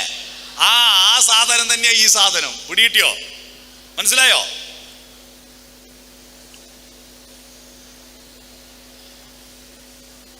ഇത് ഞാൻ എന്തിനാ കാണിച്ചെന്നറിയോ? ഈ പ്രക്രിയ തലക്കുള്ളിൽ ഉണ്ടാവണം. അതുകൊണ്ട് ചോദ്യം പഠിക്കണം മക്കളെ, അന്വേഷിച്ചു കൊണ്ടിരിക്കണം. സഹനോ ഭുനക്തു. അടുത്തതാണ് സഹവീര്യം കരവാവഹി. അത് പ്രാവർത്തികമാക്കണം, അതിൻ്റെ വീര്യം ഉൾക്കൊള്ളണം. എന്തിനാ പഠിക്കുന്നത്? വെറുതെ പരീക്ഷയ്ക്ക് വേണ്ടിയിട്ടല്ല. അടുത്ത ചോദ്യം ഞാൻ ചോദിക്കട്ടെ നിങ്ങളോട്. ഉള്ളവരില്ലാത്തവരോടോ ചോദിക്കുക, ഇല്ലാത്തവരുള്ളവരോടോ ചോദിക്കുക? ഉള്ളവര് ഇല്ലാത്തവരോടാണോ ചോദിക്കേണ്ടത് എന്തെങ്കിലും വേണമെങ്കിൽ? ഇല്ലാത്തവര് ഉള്ളവരോടാണോ ചോദിക്കേണ്ടത്? പറയൂ. നിങ്ങൾ അങ്ങോട്ടും ഇങ്ങോട്ടും അഭിപ്രായം പറയല്ലേ, ഇങ്ങോട്ട് പറയൂ. ചേട്ടാ, ഒരു സിമ്പിൾ ചോദ്യമാണ് ഞാൻ ചോദിച്ചത്. അതിന് പോലും സ്വന്തം ബുദ്ധി പ്രവർത്തിക്കുന്നില്ല എന്ന് പറഞ്ഞാൽ പിന്നെ എന്താ കഥ? ഇല്ലാത്തവർ ഉള്ളവരോടാണോ ചോദിക്കേണ്ടത്? ഉള്ളവർ ഇല്ലാത്തവരോടാണോ ചോദിക്കേണ്ടത്? ഇല്ലാത്തവർ ഉള്ളവരോട് ചോദിക്കണം, ഉറപ്പല്ലേ? അടുത്ത ചോദ്യം, അറിവുള്ളത് ടീച്ചർക്കാണോ കുട്ടിയൊക്കെയാണോ? അറിവുള്ളത് ആർക്കാ? ടീച്ചർക്ക്. ഇല്ലാത്തതോ? കുട്ടികൾ. അപ്പൊ ഇല്ലാത്തവരുള്ളവരോടല്ലേ ചോദിക്കണ്ടേ? അപ്പൊ ചോദ്യം ചോദിക്കേണ്ട ആരാ? കുട്ടികൾ. ഉത്തരം പറയേണ്ട ആരാ? അധ്യാപകര് അല്ലേ? ഇപ്പം ആരാ ചോദ്യം ചോദിക്കുന്നത്? അധ്യാപകർ അല്ലേ? ഉത്തരം പറയേണ്ട ആരാ? കുട്ടികൾ അല്ലേ? ഉത്തരം അറിയെങ്കിൽ നിങ്ങൾ സ്കൂളിൽ വരുമോ? ഉത്തരം അറിയാത്ത കൊണ്ടല്ലേ വരുന്നേ. പിന്നെ ഏത് ഉത്തരാ ചോദിക്കുന്നത്? മാഷന്മാർ തന്നേൽപ്പിച്ച ഉത്തരം. ഒരാൾ സ്റ്റേജിലേക്ക് വാ, ആരെങ്കിലും ഒരേ കുട്ടി സ്റ്റേജിലേക്ക് വാ. ചോദ്യം ചോദിക്കാനൊന്നുമല്ല, ഒരു കാര്യം. ഒരാൾ വാ. Yes, very good. വാ, ഓടി വാ. മോന്റെ പേരെന്താ? ആദിത്യൻ. ഗംഭീരാണ്. ഞാനിപ്പോ പറഞ്ഞ സൂര്യൻ ആദിത്യൻ. മോൻ കയറി വന്നല്ലോ ധൈര്യത്തിൽ. എൻ്റെ ഫോണ് ഞാൻ ആദിത്യന്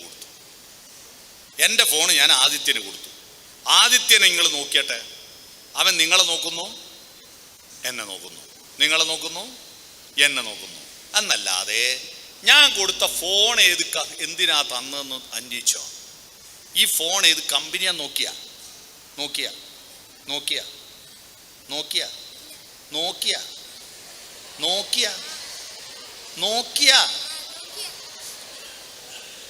ഞാൻ കൊടുത്തുകൊണ്ടോ വാങ്ങി. ഞാൻ നോക്കിയാന്ന് പറഞ്ഞ പോനത് സമ്മതിച്ചു. നോക്കിയല്ല അത്. ഇത് ഐക്യുവാ. പറയുന്നു കേട്ടിട്ട് പോയി നോക്കടേ, ഏത് കമ്പനിയാ നോക്ക്. അയ്യോ, ആ ഫോണുമായിട്ട് ഒരു ബന്ധമില്ല. ഞാൻ കൊടുത്തോണ്ടോ വാങ്ങി. ഇനിയിപ്പോ എന്തിനാ കൈമ പിടിച്ചേ? ഞാൻ ചോദിക്കുമ്പോ തിരിച്ചു തരാൻ. എന്നെങ്കിൽ തന്നെ ഇപ്പോ ആദിത്യന്റെ കയ്യിൽ ഫോണുണ്ടോ? ഇല്ല. നിങ്ങൾ വിചാരിക്കുന്നില്ല ഈ മനുഷ്യൻ കണ്ണൂരിന്നേ വന്നിട്ട് ഞങ്ങളെ ക്ലാസ്സിലെ പീരീഡെല്ലാം കളഞ്ഞിട്ട് ഈ പൊട്ടംകളി കളിക്കുന്ന എവിടുന്ന്? ഈ പൊട്ടംകളിയാണ് നമ്മുടെ പല വിദ്യാലയങ്ങളിൽ നടക്കുന്നത്. അധ്യാപകർ കുറെ ഉത്തരം തരും നിങ്ങൾക്ക്, നിങ്ങൾ വാങ്ങും. വേറെ നിവൃത്തിയില്ലല്ലോ, വാങ്ങണ്ടേ. എന്തിനാവോ ഏതിനാവോ അറിയില്ല, തന്നുകൊണ്ട് വാങ്ങി. എന്തിനാ വാങ്ങുന്നേ? ചോദിക്കുമ്പോ തിരിച്ചു കൊടുക്കാൻ. എപ്പോഴാ ചോദിച്ചേ? പരീക്ഷയ്ക്ക് ചോദിച്ചു, നിങ്ങൾ തിരിച്ചു കൊടുത്തു. എപ്പോ? ഉത്തരപ്പേപ്പർ തിരിച്ചു കൊടുത്തു. ഞാൻ ചോദിച്ചപ്പോ ആദിത്യൻ ഫോൺ എനിക്ക് തിരിച്ചു തന്നില്ലേ? ഇപ്പൊ ആദിത്യന്റെ കയ്യിൽ ഫോണുണ്ടോ? ഇല്ല. അതുപോലെ പരീക്ഷ കഴിഞ്ഞാൽ നിങ്ങളുടെ കയ്യിൽ ഉത്തരവുണ്ടോ? 8 കഴിഞ്ഞ് 9 8 പോയി, 9 കഴിഞ്ഞ് 10 9 പോയി, 10 കഴിഞ്ഞ് +1 ചേരുമ്പോ 10 പോയി, +2 കഴിഞ്ഞ് ഡിഗ്രിക്ക് ചേരുമ്പോ +2 പോയി. ഈ വിഡ്ഢിത്തം ഇനി തുടരരുത്. ഇത് പമ്പര വിഡ്ഢിത്തമാണ്. നിങ്ങളുടെ ജീവിതത്തിൽ ഏറ്റവും നല്ല പ്രായമാണിത്. ഈ പ്രായത്തിൽ രാവിലെ മുതൽ വൈകുന്നേരം വന്നിരിക്കുന്നത് മാഷ് തന്നത് മാഷക്ക് കൊടുത്തിട്ട് പോരാനല്ല, അത് നിങ്ങൾ സ്വാംശീകരിക്കണം. അതിന് നിങ്ങളുടെ ചിന്തകൾ ചാലിച്ചു ചേർക്കണം, നിങ്ങൾ പ്രാവർത്തികമാക്കണം. ചോദ്യം ചോദിക്കുന്ന കുട്ടിയാവുക, ഉത്തരങ്ങൾ കണ്ടെത്തുക. ഉത്തരം പഠിക്കലല്ല, ഉത്തരത്തിലെത്തുക. ഞാനിപ്പോ എന്നെ നേരത്തെ ഒരാഴ്ച മുമ്പേ എന്നെ ഫോണ് വിളിച്ചേൽപ്പിച്ചിരുന്നു. എന്റെ ടിക്കറ്റും ബുക്ക് ചെയ്തിരുന്നു. ബർത്ത് കിട്ടിയിട്ടില്ല, ഇരുന്നിട്ടാ വന്നത്. എന്നാലും RAC ടിക്കറ്റ് കിട്ടിയിരുന്നു. ഞാൻ ഇന്നലെ RAC ടിക്കറ്റ് ആയപ്പോ ബർത്തില്ല എന്ന് TT പറഞ്ഞപ്പോ ഞാൻ ഉടൻ തന്നെ ഈ ചെറിയനാട് സ്കൂളിനെ പറ്റി പഠിക്കുക. ആടെ പ്ലാറ്റ്ഫോമിൽ ഇറങ്ങിയിട്ട് ബർത്ത് കിട്ടുന്നില്ലല്ലോ, ഞാൻ സ്കൂളിനെ പറ്റി പഠിക്കുക. ഈ സ്കൂൾ എത്ര 1953 ഉണ്ടാക്കിയതാ. കേരള സംസ്ഥാനം രൂപീകരിക്കുന്നതിന് മുമ്പുള്ള സ്കൂളാണ്. ഈ സ്കൂളിന്റെ മുൻ പ്രിൻസിപ്പൾമാരാരൊക്കെ ഇവിടെ പ്രഗത്ഭരായ ആളുകൾ വന്ന് പഠിച്ചു പോയിട്ടുണ്ടില്ലേ? പഠിച്ചു പോയിട്ടുണ്ട്. ജഗതി ശ്രീകുമാർ ഇവിടെ പഠിച്ചിട്ടുണ്ട്. ഇങ്ങനെയുള്ള കാര്യങ്ങളെല്ലാം ഞാൻ പഠിക്കുക ഈ സ്കൂളിനെ പറ്റി. ഞാൻ എന്നിട്ട് പ്ലാറ്റ്ഫോമിൽ ഇരിക്കുക. ട്രെയിൻ അങ്ങ് പോയി. എന്റെ വില പോയില്ലേ? എന്നെ ഏൽപ്പിച്ച ആളും എന്നെ വിളിച്ച ആളെല്ലാം വില പോയില്ലേ? ഞാൻ പഠിക്കലല്ല എന്റെ പണി, ഞാൻ ഇവിടെ എത്തല എന്റെ പണി. ഇവിടെ എത്തല. കുട്ടികളെ, നിങ്ങൾ ഉത്തരങ്ങൾ പഠിക്കലല്ല, ഉത്തരത്തിൽ നിങ്ങൾ എത്തണം. എത്തുന്നില്ല, അതാ പ്രശ്നം. അതുകൊണ്ടാണ് പരീക്ഷ കഴിഞ്ഞാൽ നിങ്ങൾ മറന്നു പോകുന്നത്. അതുകൊണ്ട് താങ്ക് യു മോനെ, പോയിക്കോ. പരീക്ഷ കഴിഞ്ഞാൽ മറക്കാനുള്ളതല്ല നിങ്ങളുടെ ഉത്തരങ്ങൾ. അത് സഹവീര്യം കരവാവഹൈ, പ്രാവർത്തികമാക്കണം. ഇത് ചെയ്യുമ്പോൾ നിങ്ങളുടെ മനസ്സിലൊരു പ്രകാശമുണ്ടാകും. തേജസ്വിനാവതീതമസ്തു. അതുണ്ടായാൽ പിന്നെ ഒരാളോടും വിദ്വേഷം ഉണ്ടാവില്ല. മാ വിദ്യുഷാവഹി. ഈ സ്കൂളിൽ നിന്ന് +1-കാരെ +2-കാർ അടിക്കുന്നത് എന്തുകൊണ്ടാണെന്നറിയോ? കത്തിക്കുത്ത് കണ്ടില്ലേ? 24 സ്കൂളിൽ കത്തിക്കുത്താ, +2-കാരും +1-കാരും. എന്റെ നാട്ടിലെ 4 സ്കൂളിൽ 2 മാസക്കാലം ഷിഫ്റ്റ് ആയിരുന്നു. +1 ക്ലാസ്സുള്ള ദിവസം +2-ഇല്ല, +2 ക്ലാസ്സുള്ള ദിവസം +1-ഇല്ല. രണ്ടാൾ ഒന്നിച്ചു വന്നാൽ അടി. ചേട്ടാ, ഒരു പട്ടിക്കുട്ടിക്ക് ഒരു മാംസകഷ്ണം കിട്ടിയാൽ പകുതി മുറിച്ച് നീ എടുത്തോ, പകുതി എനിക്കും തന്നേന്ന് പറയാൻ അതിന് വിവരമില്ല, ഭാഷയില്ല. അത് കടി കൂടിയിട്ട് ആരാണോ സർവൈവൽ ഓഫ് ദി ഫിറ്റസ്റ്റ് കയ്യൂക്കുള്ള കാര്യക്കാരെ കൊണ്ടുപോകും. എന്നാൽ മനുഷ്യന് മലയാളമുണ്ട്, ഇംഗ്ലീഷുണ്ട്, ഹിന്ദിയുണ്ട്, സംസ്കൃതമുണ്ട്, അറബിയുണ്ട്. ഈ ഭാഷകളെല്ലാം തന്നിട്ടും മനുഷ്യൻ കൊല്ലുക. 311 ആളെ കൊന്നു കഴിഞ്ഞ 2024 ഈ കേരളത്തിൽ. 1,29,000 ആളെ കൊന്നു ഈ ഭൂമിയിൽ കഴിഞ്ഞ ഒറ്റ കൊല്ലം കൊണ്ട്. അറിയോ? ആര്? മനുഷ്യര്. കടുവ കൊന്നതല്ല, ആന കൊന്നതല്ല, മനുഷ്യരെ കൊന്നത്. കടുവയും സിംഹവും കൊല്ലുന്നത് തിന്നാനാ. എന്നാ നിങ്ങൾ കൊല്ലുന്നത് തിന്നാനാണോ? ഈ 311 ആളെ കൊന്ന കൊലപാതകികൾ ഈ ശവം തിന്നോ? ഇല്ല. എന്തേ? നമ്മൾ മനുഷ്യരാണെന്ന് ഓർമ്മയില്ല. വിദ്വേഷമാണ് നമ്മുടെ അടിത്തറ, കുറ്റപ്പെടുത്തല. അതിന്റെ കാരണം എന്താ? നമ്മള് പഠനത്തിലൂടെ വളരേണ്ട 3 ഘടകങ്ങളിൽ 2 ഘടകങ്ങളെ വളരുന്നുള്ളൂ. അത് ഗംഭീരമായി വളരുന്നു. ഞങ്ങൾ പഠിച്ച ഞങ്ങളെക്കാൾ നിങ്ങൾ വലിയവരാ. പക്ഷെ ഒരു ഘടകത്തിന്റെ കാര്യത്തിൽ മക്കളെ നിങ്ങൾ തളർന്നു പോകുന്നു. ഇനി ആ ഘടകം ഏതാണെന്നും അതെങ്ങനെ ഉണ്ടാക്കുമെന്നും പറഞ്ഞ് എൻ്റെ ക്ലാസ് നിർത്താട്ടോ. 3 ഘടകങ്ങൾ. ഒരു വ്യക്തിത്വത്തിന് 3 ഘടകങ്ങളുണ്ട്. ഈ 3 ഘടകങ്ങൾ ഒരുപോലെ ചേരണം. നമ്മൾ വളമിടുമ്പോൾ വളത്തിൽ 3 ഘടകമില്ലേ? Nitrogen, phosphorus, potash. അതല്ലേ NPK മിശ്രിതം.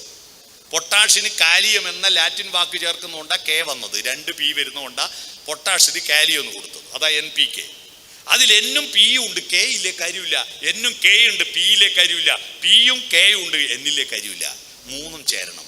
നിങ്ങൾക്ക് 3 ഘടകങ്ങളിൽ 1 നിങ്ങളുടെ ആരോഗ്യം, 2 നിങ്ങളുടെ ബുദ്ധി.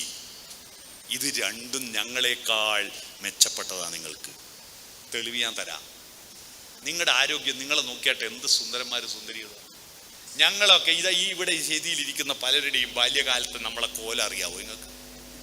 ഫ്രഞ്ചുകാർ ഒരു 10, 50, 60 കൊല്ലം മുമ്പ് എടുത്ത ഒരു വീഡിയോ ഇപ്പൊ ഇങ്ങനെ സോഷ്യൽ മീഡിയയിൽ പ്രചരിക്കുന്നുണ്ട്. അന്നത്തെ കുട്ടികളെ കോല അതിൽ കാണാം. എല്ലാം മെലിഞ്ഞുണങ്ങിയിട്ട് ഗോവിന്ദച്ചാമി ജയിൽ ചാടാൻ വേണ്ടിയിട്ട് മെലിഞ്ഞ പോലെ നെഞ്ചുകൂടിൽ അസ്ഥി എണ്ണിയെടുക്കാം. അന്ന് ഞങ്ങളുടെ ബാല്യത്തിൽ വയറ് നല്ല വലുപ്പം ഉണ്ടാവും. ഗ്രഹണി എന്ന് പറഞ്ഞൊരു അസുഖം ഉണ്ടായിരുന്നു. ഈ അസുഖം വന്ന കുട്ടികൾക്കെല്ലാം ചുമരിന് കിണ്ണം ചാരി വെച്ച പോലെ വലിയ വയറുണ്ടാവും. ഞങ്ങൾ ആദ്യം പഠിച്ച അക്കമില്ലേ 1, 2 എന്നല്ല. ഞങ്ങൾ സ്വയം പഠിച്ചത് 11 ആദ്യം. കൈകൊണ്ടല്ല, മൂക്കൊണ്ടാണ് എഴുതുക.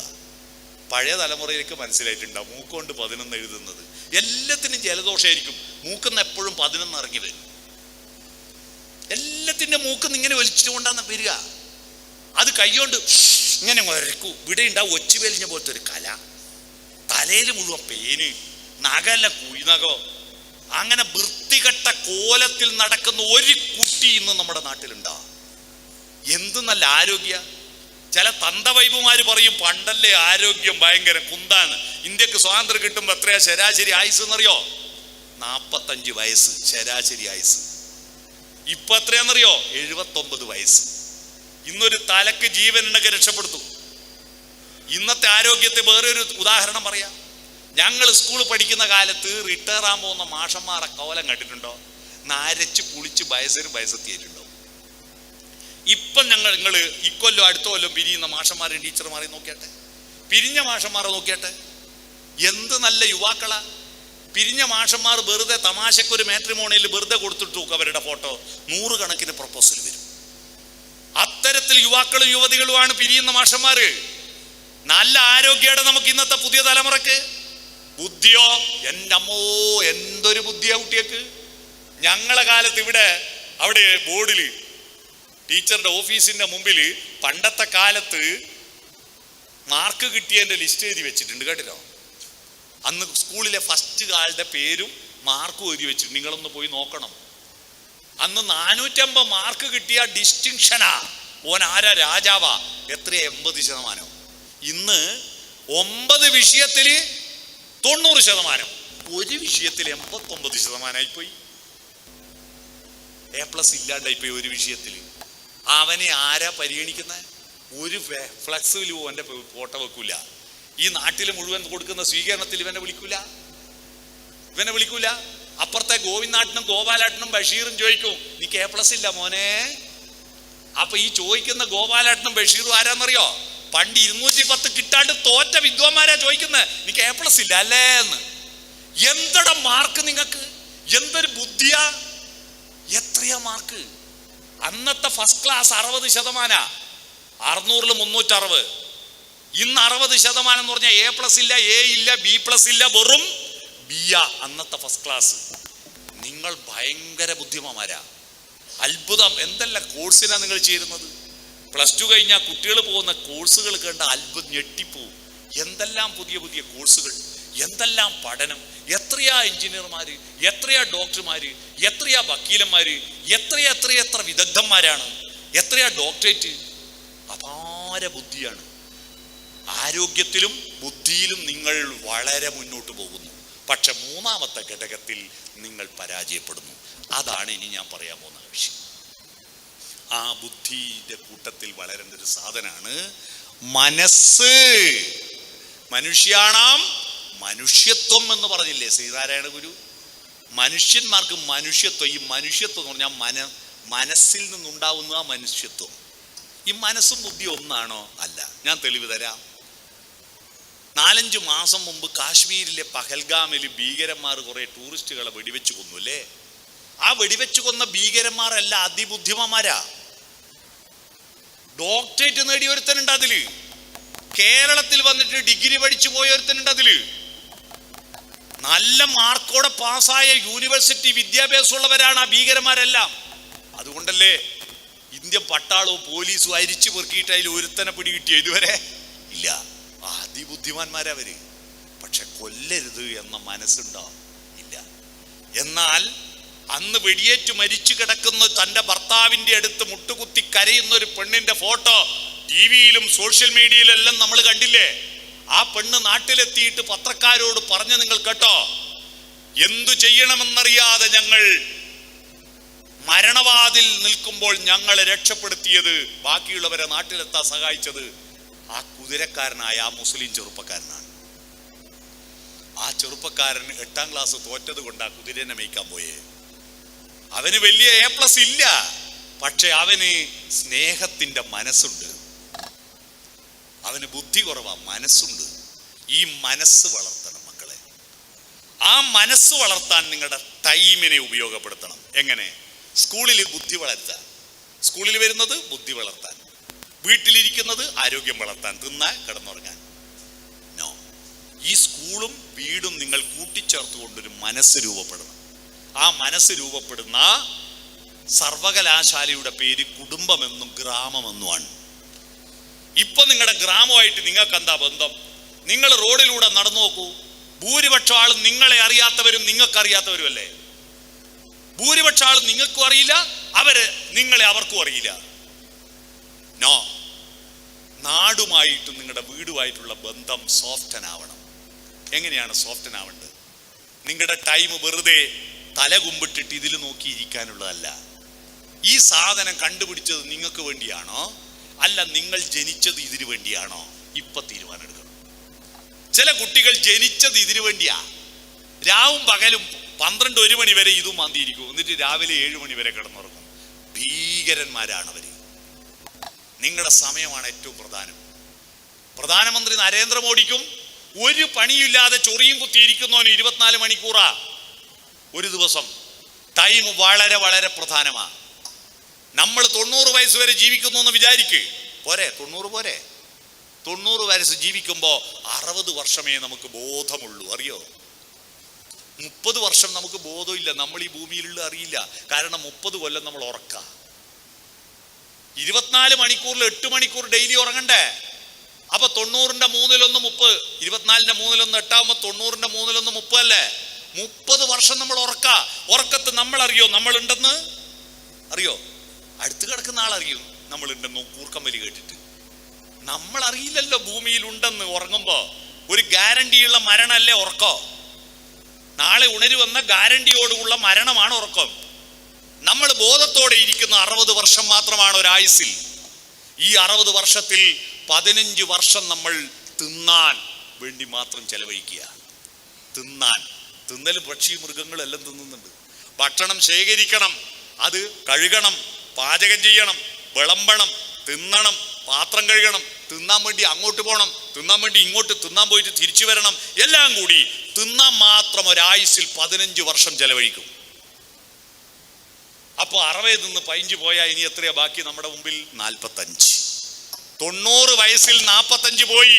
45 കയ്യിലുള്ളൂ. ഈ 45 കൊല്ലക്കാലത്തിൽ 5 കൊല്ലം ടോയ്ലറ്റിലാ. 5 ഒരായുസിൽ ഒരു മനുഷ്യൻ മലയാളി 5 കൊല്ലം ടോയ്ലറ്റിലിരിക്കും എന്ന് പറഞ്ഞാൽ മൂത്രം ഒഴിക്കുന്നതും മാത്രം കൂട്ടിയാൽ പോരല്ലോ, ഒഴിക്കുന്ന സമയം പോരല്ലോ, ആടെ ഒഴിക്കാൻ പോയതും വരുന്നതും കൂട്ടണ്ടേ? പണ്ടത്ര ഇല്ല കേട്ടോ. നിങ്ങളുടെ അച്ഛനമ്മമാരൊന്നും ഇത്ര സമയം ടോയ്ലറ്റിൽ ഇരിക്കില്ല. കാരണം അന്ന് യൂറോപ്യൻ ക്ലോസറ്റ് ഇല്ല, നാടൻ കക്കൂസ, മുട്ടും മടക്കിയിരിക്കണം, മുട്ട് വേദനിച്ചിട്ട് വേഗം എണീറ്റ് പോകും. വന്നപ്പോ കസേരമേൽ ഇരിക്കും പോലെ സുഖമായിട്ട് ഇരിക്കുകയല്ലേ. എത്ര നേരം വേണോ ഇരിക്കാം, വരുമ്പം വരട്ടെ, ആടെ ഇരിക്കും അല്ലേ? ചെറുപ്പക്കാരെല്ലാം ഇപ്പൊ ഫോണും എടുത്തിട്ടാ ടോയ്ലറ്റ് കയറുന്നത്. അച്ഛനും അമ്മയും കേൾക്കാതെ പലതും ഡൗൺലോഡ് ചെയ്യാലോ. ആടെ ആകുമ്പോൾ മേലെ നിന്ന് ഡൗൺലോഡിങ്, താഴെ നിന്ന് ഡൗൺലോഡിങ്, രണ്ടും നടക്കുമല്ലോ അല്ലേ? അതാണ് 5 കൊല്ലം നമ്മൾ ടോയ്ലറ്റിലാ. ഇനി 40 ബാക്കിയുള്ളൂ നിങ്ങൾക്ക്. ആ 40-ൽ 10 കൊല്ലം നമ്മൾ അസുഖം വന്ന് കിടക്കും. ഇപ്പൊ തന്നെ നിങ്ങൾക്ക് തലവേദന വന്ന, വയറുവേദന വന്ന, പനി വന്ന കിടക്കുന്നില്ലേ? ജനിച്ച ആദ്യത്തെ 1 കൊല്ലം കിടപ്പ് തന്നെയായിരുന്നില്ലേ നിങ്ങള്? 60-70 കഴിഞ്ഞാലും കിടപ്പ് തന്നെയാ.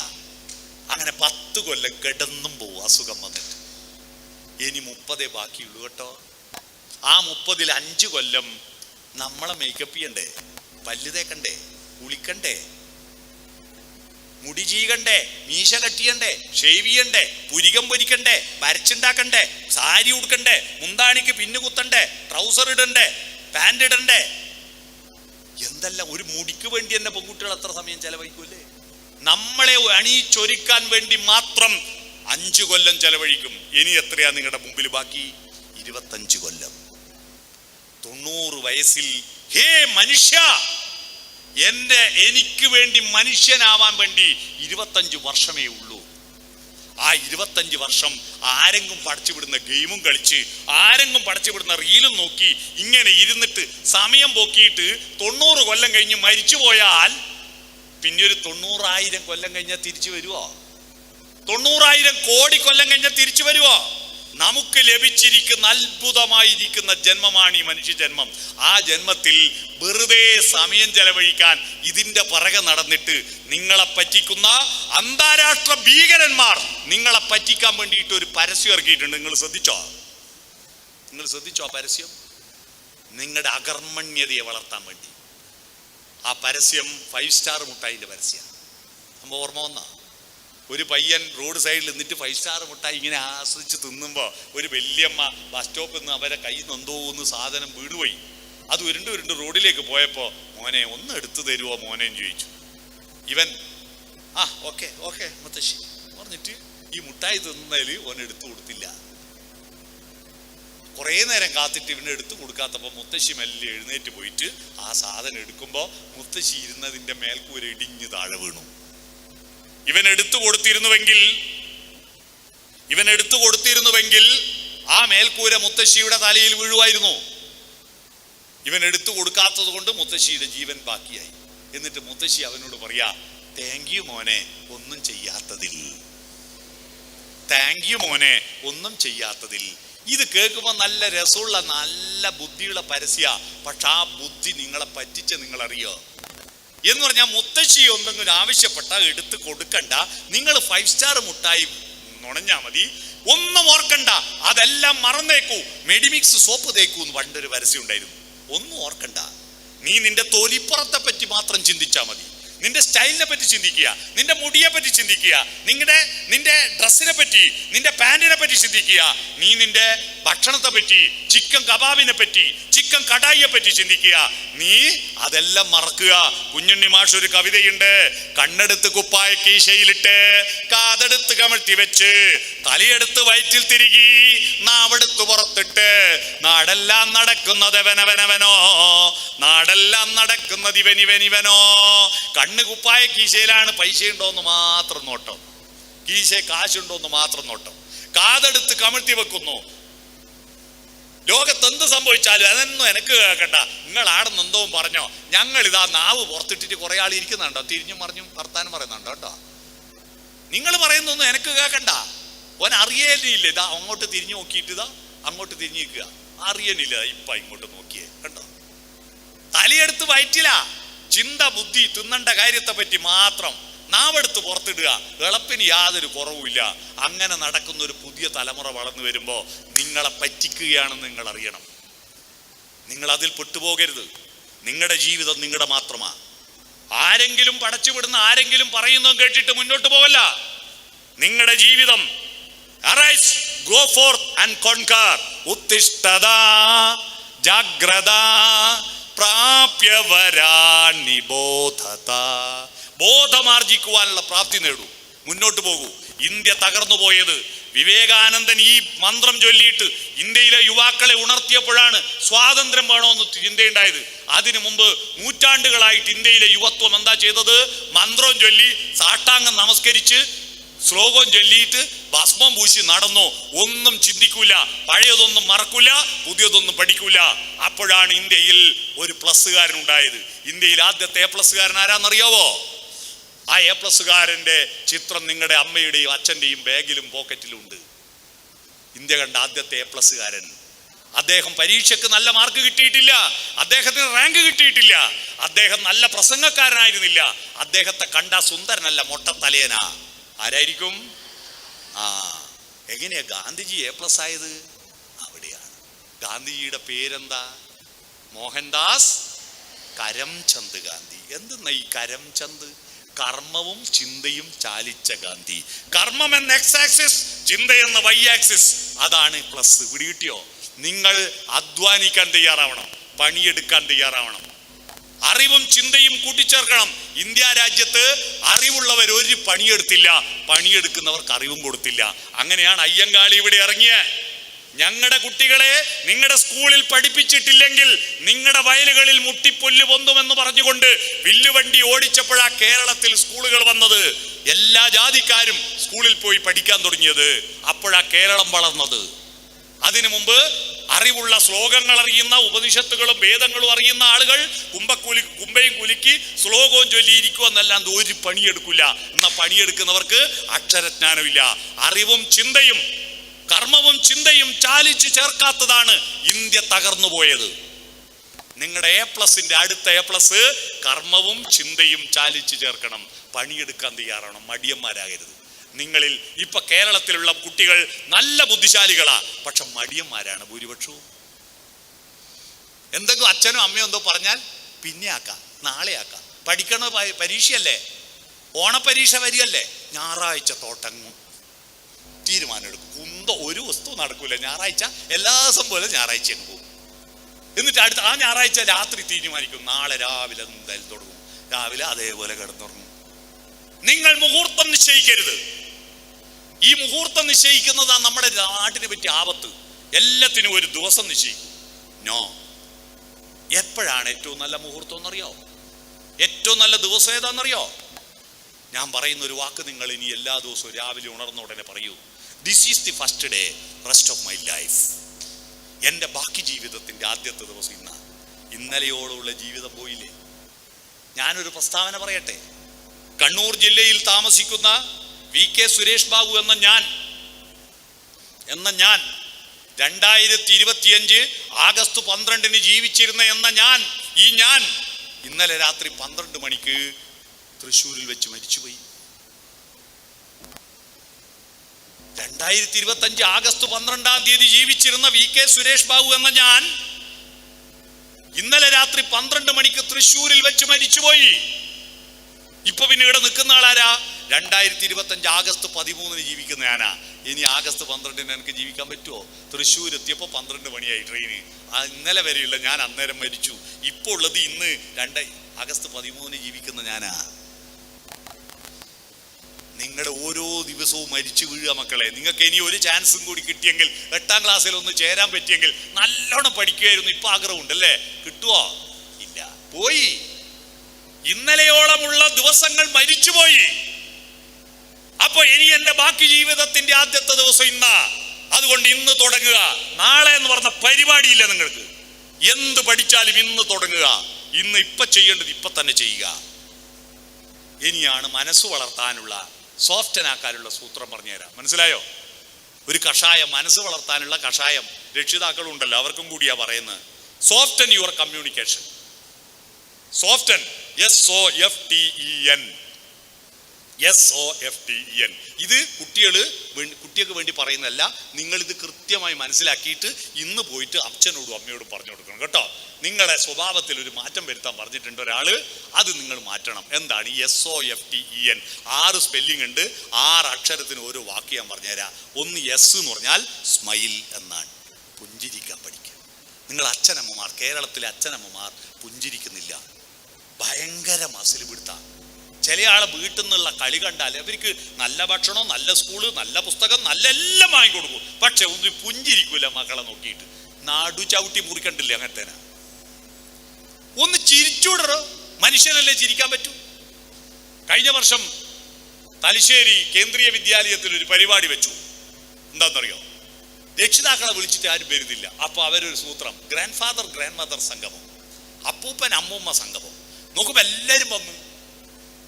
അവിടുത്തെ പ്രിൻസിപ്പൾ അധ്യക്ഷ പ്രസംഗം നടത്തുമ്പോൾ പറഞ്ഞു, മക്കളെ കണ്ടോ, ഇതാ ഇപ്പുറത്ത് ഒരു ഭാഗത്ത് അപ്പൂപ്പനും അമ്മൂമ്മയും, ഒരു ഭാഗത്ത് കുട്ടികളും. ഇതാ ഇവരെ നോക്കൂ, ഇവരെ സ്നേഹിക്കണം, സഹായിക്കണം, പരിഗണിക്കണം കേട്ടോ.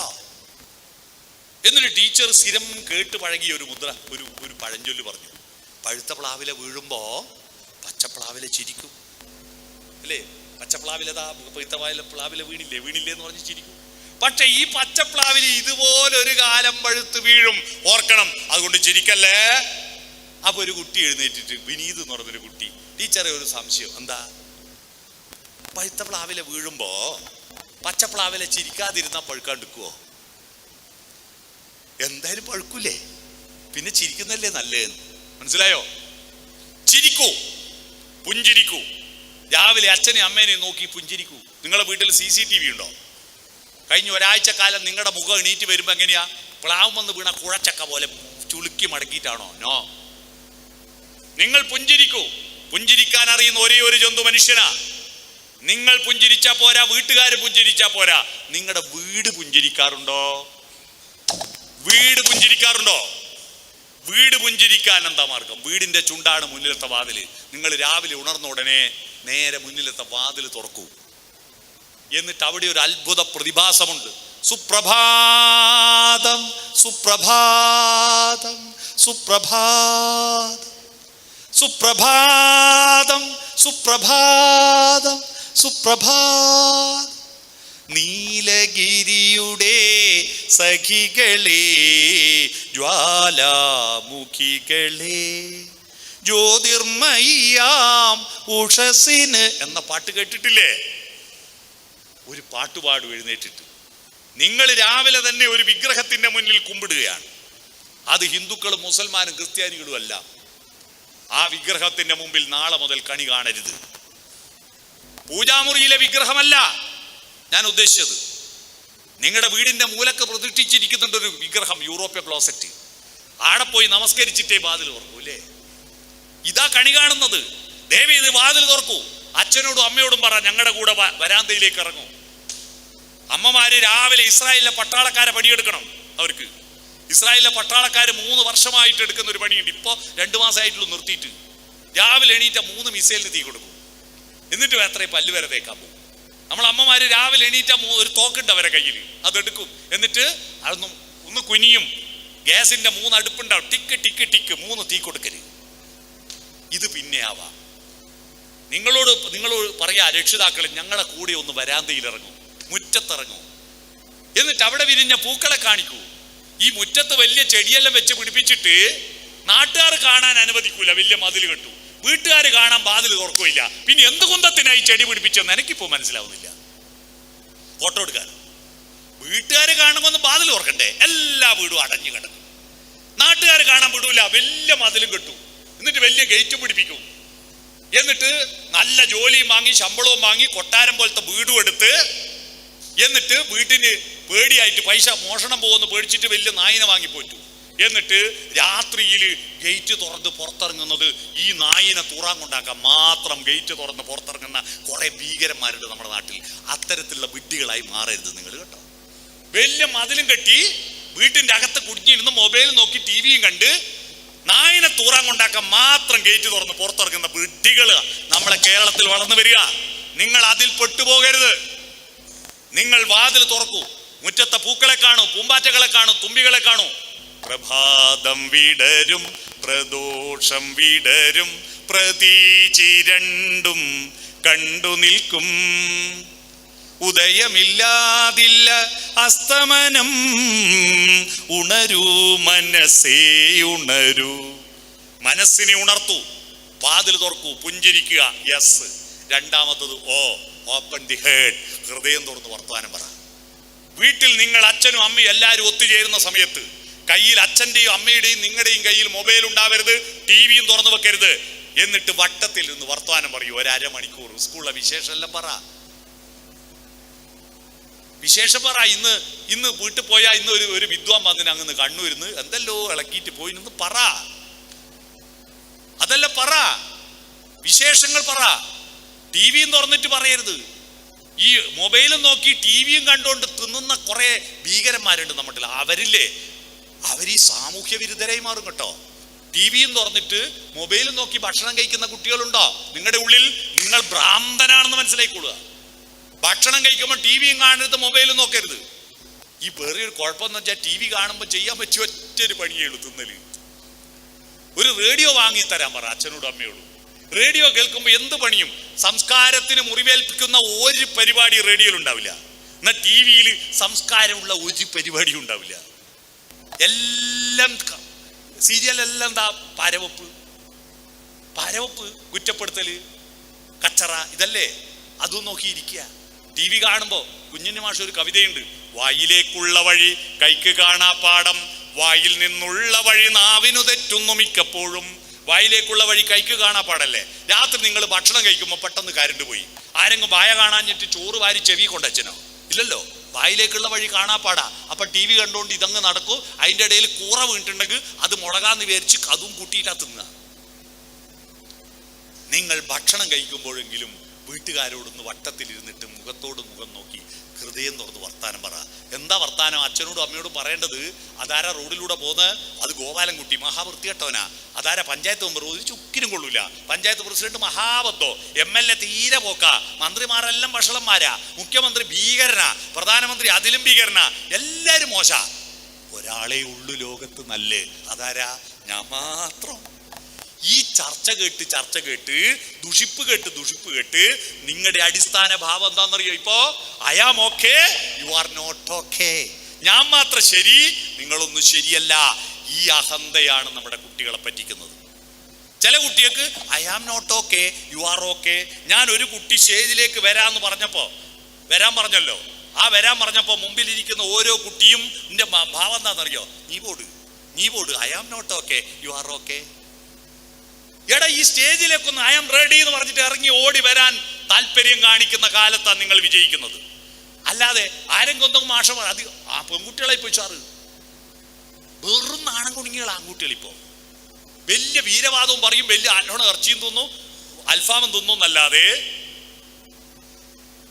എന്തെങ്കിലും മാഷന്മാർ ഒരു ചോദ്യം ചോദിച്ചാൽ ഒരാരെങ്കിലും ഒന്ന് സ്റ്റേജിലേക്ക് വരാൻ പറഞ്ഞാൽ 50 പൈസയുടെ സഞ്ചി അടുപ്പിലിട്ട പോലെ എന്നെ വിളിക്കല്ലേ, ചുളുങ്ങി മടങ്ങി പോവുക. കുറച്ച് കാലം കഴിഞ്ഞാൽ ഈ പെണ്ണല്ലാണോ ആണല്ല പെണ്ണു ആവുമെന്ന് എനിക്ക് സംശയം. വേറും നാണം കുടികളാ ആൺകുട്ടികൾ. ഇപ്പോ ഇവിടെ ഉഷാറാവടാ, എനർജറ്റിക് ആവും. I am okay, you are okay.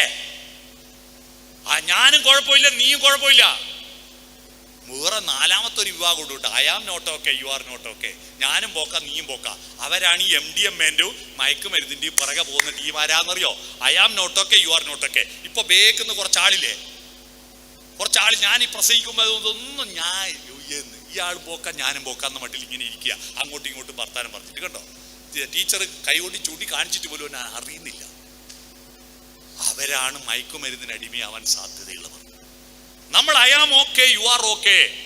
നല്ല കാര്യങ്ങൾ ഹൃദയം തുറന്ന് ചർച്ച ചെയ്യൂ. Open the heart. മൂന്നാമത്തത് അഹന്ത വേണ്ട. ഫോർവേഡ് ലീൻ, മുന്നോട്ട് കുനിയ. ആരോടാ? നിങ്ങളോടല്ല, നിങ്ങളുടെ അച്ഛനമ്മമാരോട്.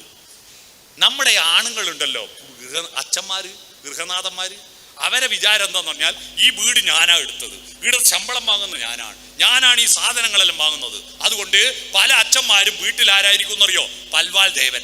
ഭാര്യ മക്കളോ കട്ടപ്പ, അടിമ. ചായ, ചോറ്, ആരാപ്പ ഇയാള്? ഈ വൃത്തികെട്ട ഈഗോ ആണ് കുട്ടികളിൽ സ്വഭാവ വൈകൃതം ഉണ്ടാക്കുന്നത്. അതുകൊണ്ട് വീട്ടിലെത്തുമ്പോ അച്ഛനോടും അമ്മോവനോടും ആരോടും പറയാ, നിങ്ങൾ മാഷായിക്കോട്ടെ, നിങ്ങൾ പഞ്ചായത്ത് പ്രസിഡന്റ് ആയിക്കോട്ടെ, നിങ്ങൾ വലിയ MLA ആയിക്കോട്ടെ, നിങ്ങൾ വലിയ ബിസിനസ്സുകാരനായിക്കോട്ടെ, വീട്ടിൽ കയറുമ്പോ ചെരുപ്പ് അയച്ചിടും പോലെ നിങ്ങളുടെ ഈഗോ അയച്ചിട്ടിട്ട് അകത്ത് കയറുക. അവിടെ ഈക്വാലിറ്റി ഉണ്ടാകുക. എല്ലാവരോടും ഒരുപോലെ വർത്താനം പറയാ. ഭക്ഷണം പാചകം ചെയ്യുക, പെണ്ണുങ്ങൾക്കും ആണുങ്ങൾ വിളമ്പി തിന്ന മാത്രം ചെയ്യുക എന്ന ശീലം നിങ്ങൾ അട്ടിമറിക്കണം മക്കളെ, അട്ടിമറിക്കണം. നിങ്ങൾ അറിയുമോ, ഞാൻ കുടുംബശ്രീയിലൂടെ ഒരു സർവേ എടുത്തപ്പോ കേരളത്തിലെ പുരുഷന്മാരുടെ അവസ്ഥ ഞാൻ ശ്രദ്ധിച്ചു. 53% പുരുഷന്മാരും അവനവന്റെ അണ്ടർവെയർ ഷഡ്ഡി അലക്കാത്ത ടീമാ.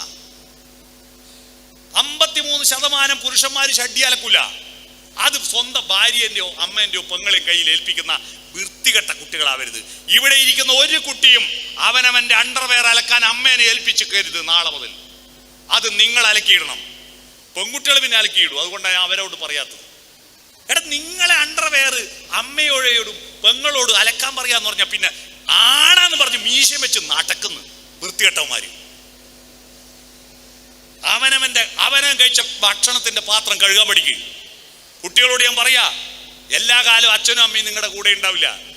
ചില വീട്ടില് രാവിലെ ഒരു അലാറം ഉണ്ട് ഇല്ലേ? സ്കൂൾ ബസ് വരേണ്ട സമയമാകുമ്പോ ഒരു അലാറം ഉണ്ട്. എന്റെ ട്രൗസറ്, എന്റെ ഷർട്ട്, എന്റെ വാട്ടർ ബോട്ടില്, എന്റെ പുസ്തകം, അമ്മയും അച്ഛനും ഇതെല്ലാം എടുത്ത് ഇവനങ്ങ് നിന്നോടുക്കും. ഇതെല്ലാം ഇട്ട് ബാഗ് എടുത്ത് പുറത്ത് വെച്ച് എന്നിട്ട് ബഹിരാകാശ യാത്രികനെ റോക്കറ്റ് കയറ്റും പോലെ തള്ളി അങ്ങ് കയറ്റിയാൽ സമാധാനായി. ഇനി നാളെയല്ലേ നോക്കണ്ടു. എത്ര വൃത്തികേടാന്നറിയോ?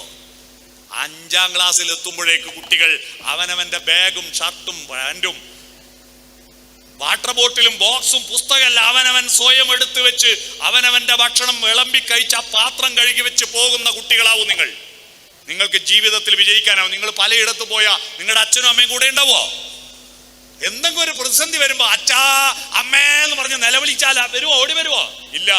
പ്രതിസന്ധികളെ അതിജീവിക്കാൻ പഠിക്കും മക്കളെ. നീന്താൻ പഠിക്കും. നിങ്ങൾക്ക് ആത്മവിശ്വാസം ഉണ്ടാക്കാൻ ഏറ്റവും നല്ല മാർഗം നീന്താൻ പഠിക്കല്. 10ാം ക്ലാസ്സിൽ എത്തുമ്പോൾ ഞാൻ വിദ്യാഭ്യാസ മന്ത്രിയാണെങ്കിൽ നീന്തൽ പഠിക്കാത്ത ഒരുത്തനും A+ കൊടുക്കാൻ പാടില്ല. മുഴുവൻ കുട്ടികളും നീന്തം പഠിക്കണം. ഇത്രയും മഴയും പൊഴിയുള്ള നാട്, അവിടെ നീന്തം പഠിപ്പിക്കണ്ടേ? ഞാൻ രാവിലെ 20 കുട്ടികളെ നീന്തം പഠിപ്പിച്ചിട്ടാ വരിക എപ്പോഴും. ഇന്ന് പറ്റിയില്ല. ഞാൻ നാട്ടിലുണ്ടെങ്കിൽ നീന്തം പഠിപ്പിക്കല എന്റെ പ്രധാന പണി. രാവിലെ കുട്ടികളെ എല്ലാ കുട്ടികളും നീന്താൻ പഠിക്കുക. നീന്താൻ പഠിക്കുന്നത് വെള്ളത്തിൽ രക്ഷപ്പെടാൻ മാത്രമല്ല, നീന്തുമ്പോൾ ഉണ്ടെന്നൊരു ആത്മവിശ്വാസം ഉണ്ട് കേട്ടോ. ആ നീന്തി അപ്പുറം കടന്നിരിക്കുമ്പോൾ ഉണ്ടല്ലോ നിങ്ങൾക്ക് നിങ്ങളെ പറ്റി മതിപ്പ് തോന്നും. പിന്നെ വെള്ളത്തിന്റെ ഉള്ളിലൂടെ, ഈ പച്ചപ്പിന്റെ ഉള്ളിലൂടെ, മത്സ്യങ്ങളുടെ ഇടയിലൂടെ പോകുമ്പോഴുള്ള ആ ഡൈവിങ്ങിന്റെ ഒരു സൗന്ദര്യമില്ലേ, അത് ആസ്വദിക്കാതെ ചത്തുപോയ കണ്ണടിയില്ലടാ. എന്തൊരാനന്ദമാണ് ആ വെള്ളത്തിന്റെ ഉള്ളിലൂടെ പോകുമ്പോ. നീന്തം പഠിക്കേ. അതുകൊണ്ട് open the head, forward lean, മുന്നോട്ട് കുനിയൂ, അഹന്ത വേണ്ട. നമ്മുടെ ശരീരത്തിലെ കാലിന്റെ മുട്ട് മാത്രമേ പുറകോട്ട് മടങ്ങുന്നുള്ളൂ. അത് പുറകോട്ട് മടക്കി വെച്ചതിനാന്നറിയാം? മുന്നോട്ട് ഓടാൻ. ബാക്കിയെല്ലാം മുന്നോട്ട് മടങ്ങുന്ന. എന്നിട്ട് നമ്മൾ വേണ്ട, ഫോർവേഡ് ലീൻ. അടുത്തത് ടച്ച്, ടീ. നമ്മുടെ തൊക്കില്ലേ, അവിടെ തൊടണം. അച്ഛൻ്റെ അമ്മേൻ്റെയും ശരീരത്തിൽ തൊട്ടിരിക്കും. ടൂർ പോവാൻ അച്ഛൻ്റെ ഇടയ്ക്ക് നിന്ന് പൈസ വാങ്ങാൻ ഞാനൊരു സൂത്രം പറഞ്ഞേട്ടെ. ഞാൻ പറഞ്ഞു എന്ന് പറയണ്ട, നിങ്ങൾ ആ സൂത്രം ഉപയോഗിച്ചോട്ടോ. അച്ഛൻ്റെ കുപ്പായത്തിനുള്ളിൽ കൈയിട പുറത്ത്, എന്നിട്ട് പുറത്ത് ചൊറിഞ്ഞു കൊടുത്താൽ മതി. എന്നിട്ടേ ചോദിക്കാവൂ, അച്ഛാ ടൂർ പോയി കേട്ടച്ചാ. അന്നേരം എന്തായാലും പൈസ തരൂ. അതിനെപ്പോലത്തെ സുഖം വൈക്കം മുഹമ്മദ് ബഷീർ പറഞ്ഞ പുറം കണ്ടുപിടിച്ച് തന്നെ ചൊറിയാനാന്ന. വേറെ ഒരു ഉപകാരമുണ്ടോ പുറം കൊണ്ട്? കൈകൊണ്ട്, കാലുകൊണ്ട്, തലയുണ്ടല്ലോ, എന്തെല്ലാം ഉപകാരമുണ്ട്. പുറം എത്രയാ സ്പേസ് പോകുന്നു നമ്മുടെ ശരീരത്തിൽ. അത് ചൊറിയാൻ മാത്രം ഉണ്ടാക്കിയതാ. ഒന്ന് തൊടണം, കെട്ടിപ്പിടിക്കണം. നിങ്ങളുടെ അപ്പൂപ്പനും അമ്മൂമ്മയും ഒക്കെ വീട്ടിലില്ലേ? അവർക്ക് ഭക്ഷണവും വസ്ത്രവും മരുന്നും കൊണ്ട കൊടുത്താൽ പോരാ. അവരുടെ അടുത്ത് പോയിരുന്നിട്ട് അവരെ കാലെല്ലാം തടയി കൊടുക്ക്, അവരുടെ കൈയിന്റെ ഞൊട്ടെല്ലാം പൊടിച്ചു കൊടുക്ക്. അതാണ് സ്നേഹബന്ധം.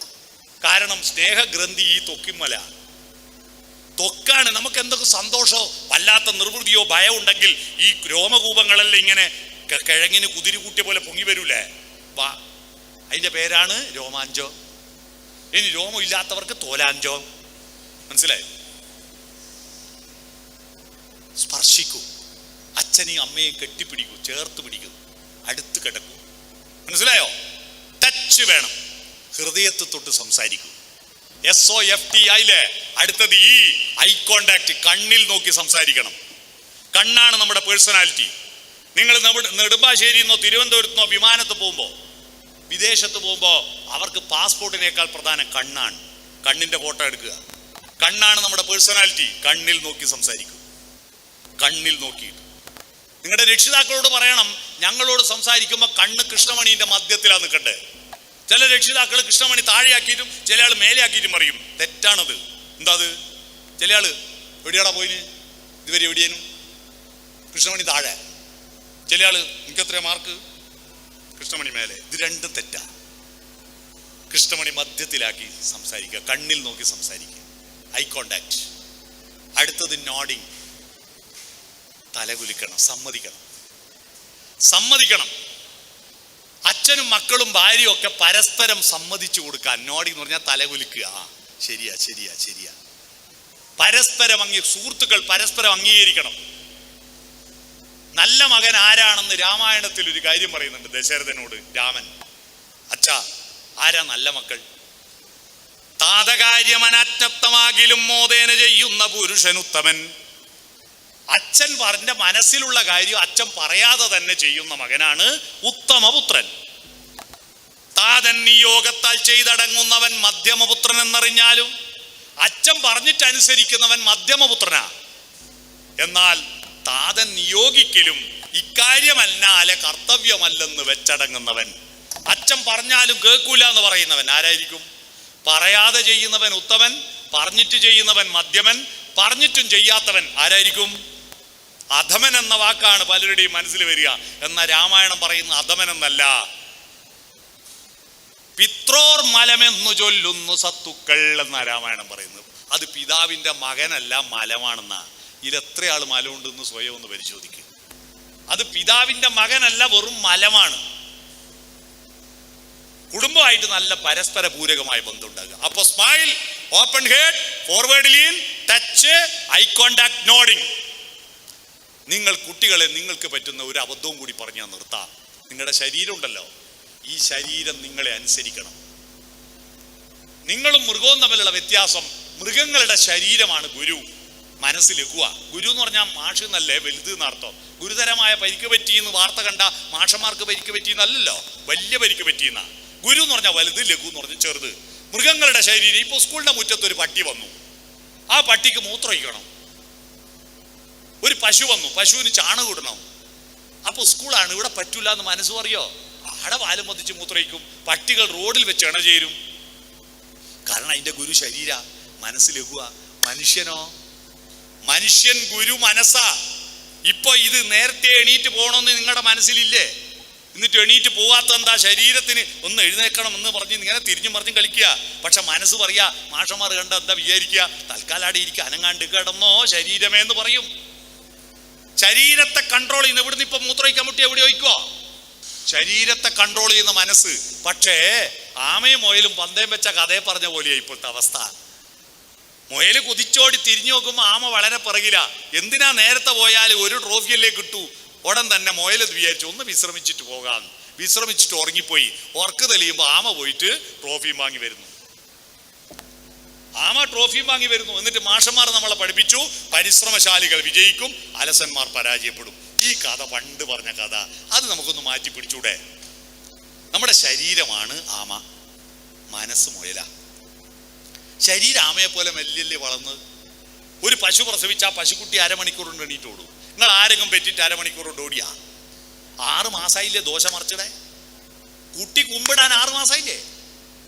LKG അങ്ങനെ വാടി പോകുമ്പോ 3 വയസ്സാവില്ലേ? 3ാമത്തെ വയസ്സിൽ പശുക്കുട്ടീനെ ചെന്ന് നോക്കട്ടെ, പെറ്റിട്ടൊരു അമ്മയായിട്ടുണ്ടാവും. നമ്മളെ കുട്ടിയോ? ഇവിടെ 10ാം ക്ലാസ് പഠിക്കുന്ന പെൺകുട്ടികളെ നോക്കട്ടെ, ചെറിയ മക്കള് 15 വയസ്സുള്ള. എന്നാ 15 വയസ്സ് ഒരു പശുവിനാണെങ്കിലോ 10 പെറ്റിട്ടുണ്ടാവും അല്ലേ? നമ്മുടെ ശരീരം ആമയെ പോലെ മെല്ലെ വളരുന്നു. പക്ഷെ മനസ്സോ മുയലിനെ പോലെ കുതിച്ചോടുന്നു. എന്തൊരു ബുദ്ധിയാടാ! കുതിച്ചോടുക മനസ്സ്. പക്ഷെ ഒരു നിശ്ചിത പ്രായം എത്തുമ്പോൾ ഉണ്ടല്ലോ, ഈ മനസ്സ് ഉറങ്ങുകയും ശരീരം ഓവർടേക്ക് ചെയ്യുകയും ചെയ്യും. അതാ പ്രശ്നം. അതിന്റെ പേരാണ് കൗമാരം. 8ാം ക്ലാസ് എത്തുമ്പോ ചെമ്പകപ്പൂ മൊട്ടിനുള്ളിൽ വസന്തം വന്നു, കരളിലെ ഇളം കൊമ്പിൽ ചന്ദനക്കിളി അടക്കം ചൊല്ലാൻ തുടങ്ങും. നിങ്ങൾ ഉള്ളിൽ ഹോർമോൺ ഉൽപ്പാദിപ്പിക്കൂ. അപ്പൊ ഏടുന്നെങ്കിൽ ഒരു ചെക്കൻ ചിരിച്ചു കാണിച്ചാൽ, ഒരു ചിരി കണ്ടാൽ അത് മതി. പിന്നെ ഉറക്കം വരില്ല. കാരണം നിങ്ങളുടെ ഹോർമോൺ ശരീരം ഭരിക്കാൻ തുടങ്ങി. അങ്ങനെ ഓന്റെ പിറകെ പോകുമ്പോ, ശരീരം പോകുമ്പോ മനസ്സ് പറയും, പോല്ലമോളെ, നിന്റെ അച്ഛനും അമ്മേനെയും കരച്ചിട്ട് പോല്ലമോളെ. എന്നാ മനസ്സിനെ അംഗീകരിക്കാത്ത ശരീരം ഗുരുവായ ഓള് പോയി, ആമ പോയി, മുയൽ ഉറങ്ങി. ആമ പോയിട്ട് 1 കൊല്ലം കഴിയുമ്പോ ട്രോഫിയും വാങ്ങി വരും. ട്രോഫിയും വാങ്ങി വരുന്നുണ്ടാ. ഇത് സംഭവിക്കുന്നതിന്റെ കാരണം നിങ്ങളുടെ ശരീരം. അതിന്റെ കാരണം എന്താണെന്നറിയോ? നിങ്ങളുടെ ഭക്ഷണത്തിലെ അംഗീകരിക്കാത്ത പ്രോട്ടീൻ്റെ ഇടപെടല. നിങ്ങളുടെ ശരീരത്തിൽ വൃത്തികെട്ട പ്രോട്ടീൻ, കൊളസ്ട്രോൾ വർദ്ധിക്കുന്നു ഈ കുട്ടികളിൽ. നിങ്ങൾ ടെസ്റ്റ് ചെയ്ത് നോക്കൂ. വൃത്തികെട്ട പ്രോട്ടീൻ വർദ്ധിക്കുന്നു. അതിന്റെ കാരണം നിങ്ങളുടെ ഭക്ഷണമാണ്. നിങ്ങൾ ഇറച്ചിയും മീനും തിന്നോ, അതിലൊന്നും തെറ്റില്ല. പക്ഷേ സായിപ്പന്മാർ ഇറച്ചിയും മീനും തിന്നുമ്പോ ഒരു കഷ്ണം ഇറച്ചി തിന്നുമ്പോ 2 കഷ്ണം പച്ചക്കറി കൂട്ടി തിന്നു. നിങ്ങളോ? നിങ്ങൾക്ക് പച്ചക്കറി വിളമ്പിയാല് ഈ ജ്യോതിഷികള് കബഡി നിരത്തും പോലെ വെണ്ടയ്ക്ക അങ്ങോട്ട്, മുരിങ്ങക്കായി അങ്ങോട്ട് എല്ലാം സൈഡിലാക്കിയിട്ട് വിളമ്പുന്ന ആളോട് പീസ് ഉണ്ടാവും. ഒന്നും കൂടി പീസ്. നമുക്കെല്ലാം ഒരുപാട് പേരുണ്ടെങ്കിലും മരിച്ച ഒറ്റ പേരിലേ ഉള്ളൂ നമുക്ക് ശവം, അല്ലേ മയ്യത്ത്. എന്നാ കോഴീന്റെ ഭാഗ്യം നോക്കിയാ, കോഴിക്ക് മരിക്കുന്നവരെ കോഴിന്ന് മാത്രമേ പേരുള്ളൂ. എന്നാ മരിച്ചാൽ 28 പേരുണ്ട്. Chicken kebab, chicken kadai, pepper chicken, ginger chicken, chicken 65, chicken പറന്നടിച്ചെന്നെല്ലാം പറഞ്ഞിട്ട് ഇത് മുഴുവൻ തിന്ന് നിങ്ങളുടെ ശരീരം ആമയാ മുന്നോട്ട് പോകുന്നു, മനസ്സ് ചുരുങ്ങുന്നു. ഈ ശരീരത്തിന് തൃപ്തി കിട്ടണമെങ്കിൽ ശരീര പദാർത്ഥ കവിത ചൊല്ലിയാൽ തൃപ്തിയാവോ? കവിത ചൊല്ലൂല. ബിരിയാണി ബിരിയാണി ബിരിയാണി, എല്ലായിടത്തും ബിരിയാണി. എന്നാൽ കഴിഞ്ഞ 10 കൊല്ലത്തിനിടയിൽ കേരളത്തിൽ ഏറ്റവും കൂടുതൽ ആളുകൾ ആസ്വദിച്ച ഒരു ബിരിയാണി ഉണ്ട്. കാസർകോട്ടെ ഏച്ചിക്കാനത്തെ സന്തോഷം ഉണ്ടാക്കിയ ബിരിയാണി. കഴിഞ്ഞ 10 കൊല്ലത്തിനിടയിൽ ഏറ്റവും കൂടുതൽ ആളുകൾ ആസ്വദിച്ച ബിരിയാണി അതാ. സന്തോഷ് ഏച്ചിക്കാനത്തിന്റെ ബിരിയാണി കണ്ടവരൊന്ന് കൈവയ്ക്കുക. ആരെ കൊണ്ടോ? സന്തോഷ് ഏച്ചിക്കാനത്തിന്റെ ബിരിയാണി കണ്ടിട്ടില്ല. നിങ്ങളെ രക്ഷിതാക്കൾക്ക് നിങ്ങൾക്ക് വാങ്ങി തന്നിട്ടില്ല. എന്ത് രക്ഷിതാവാണോ? നിങ്ങളിന്ന് വീട്ടിൽ പോയി ചോദിക്കുക. കണ്ടിട്ടുണ്ടോ? ആരെങ്കിലും രക്ഷിതാക്കൾ കണ്ടിട്ടുണ്ടോ സന്തോഷ് ഏച്ചിക്കാനത്തിന്റെ ബിരിയാണി കണ്ടവര്? കഴിഞ്ഞ 10 കൊല്ലത്തിനിടയിൽ കേരളത്തിൽ ഏറ്റവും കൂടുതൽ ആളുകൾ വായിച്ച കഥയുടെ പേരാണ് ബിരിയാണി എന്ന് പറഞ്ഞ കഥ.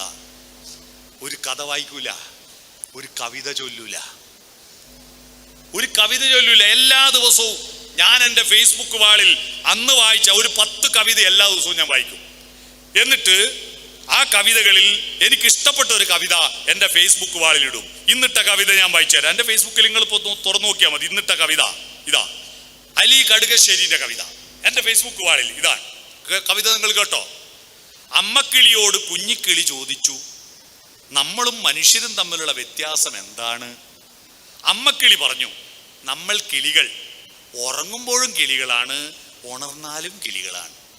അവർ മനുഷ്യർ, അവർ ഉറങ്ങുമ്പോൾ മാത്രം മനുഷ്യരാണ്, ഉണർന്നാൽ ഹിന്ദുവാണ്, മുസ്ലിമാണ്, ക്രിസ്ത്യാനിയാണ്, കമ്മ്യൂണിസ്റ്റാണ്, BJP ആണ്, കോൺഗ്രസ് ആണ്. ഇതെന്റെ ഫേസ്ബുക്ക് വാളിലായി. എത്ര നല്ല കവിതയാ. നിങ്ങൾ ആലോചിച്ച് നോക്കൂ. കവിതകൾ ചൊല്ലണം, പാട്ടുപാടണം. ഈ ശരീരത്തിന് ഇതൊന്നും വേണ്ട. ശരീരത്തിന് എന്താ വേണ്ട? പദാർത്ഥല്ലേ. പദാർത്ഥത്തിന് കവിത പറ്റൂല, വ്യാകരണം വേണ്ട, കാവ്യം വേണ്ട, കഥ വേണ്ട. പദാർത്ഥത്തിന് പദാർത്ഥം തന്നെ വേണം. പദാർത്ഥത്തിന് 3 അവസ്ഥയുണ്ട്: ഖരം, ദ്രാവകം, വാതകം. ഖരം MDMA, ദ്രാവകം മദ്യം, വാതകം കഞ്ചാവിന്റെ പുക.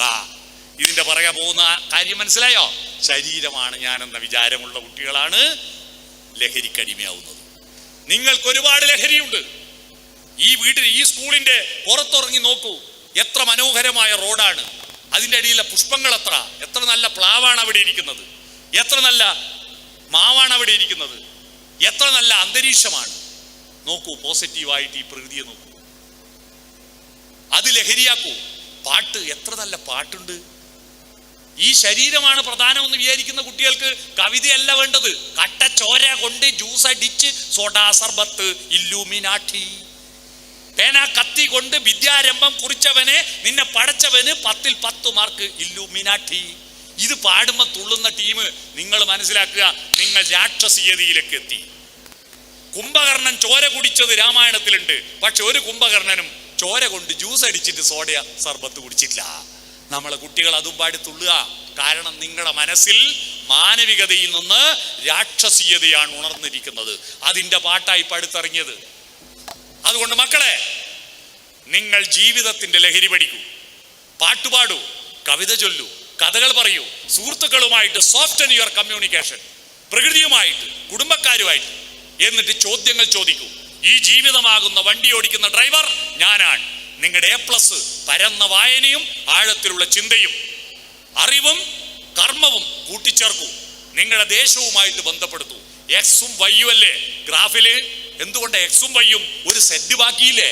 ആ സെറ്റ് നിങ്ങൾ പൂരിപ്പിക്കണം. Xഉം Yയും മാത്രമല്ല, സമൂഹവും പ്രകൃതിയുമായിട്ടുള്ള കണക്ഷൻ ഇങ്ങനെയും കൂടി ഒരു വരയുണ്ട്, അതാണ് സെഡ് ആക്സിസ്. അത് നിങ്ങൾ കണക്ട് ചെയ്യൂ. പ്രതലല്ലോ ലോകം, ത്രിമാനമാണ്. നീളവും വീതിയും മാത്രമല്ല, കനവും കൂടിയുണ്ട്. അതുകൊണ്ട് എക്സും വൈയും പോരാ, നിങ്ങൾ സെഡ് ആക്സിസും കൂടി ഉണ്ടാക്കുക. അതുകൊണ്ട് connecting to the world, connecting to the റാ. കാലത്തോടും ദേശത്തോടും നിങ്ങൾ കണക്ഷൻ ആവൂ, നിങ്ങൾ അപ്ഡേറ്റ് ആവൂ, പുതിയ ചിന്തിക്കൂ, പുതിയത് വായിക്കൂ. അത്തരത്തിൽ നല്ല ഇച്ഛാശക്തിയുള്ള മനുഷ്യക്കുട്ടികളായി മാറാൻ നിങ്ങൾക്ക് കഴിയണം. അത് കഴിയാത്തതാണ്. നിങ്ങൾക്ക് കഴിയുമോ? കുറച്ചാൾ നോഡിങ് നടത്തി തലകുലുക്കി, മറ്റുള്ളവരെല്ലാം അറിയില്ല, കയ്യൊന്നും അറിയില്ല കേട്ടോ. നിങ്ങൾക്ക് കഴിയുമോ? യെസ്.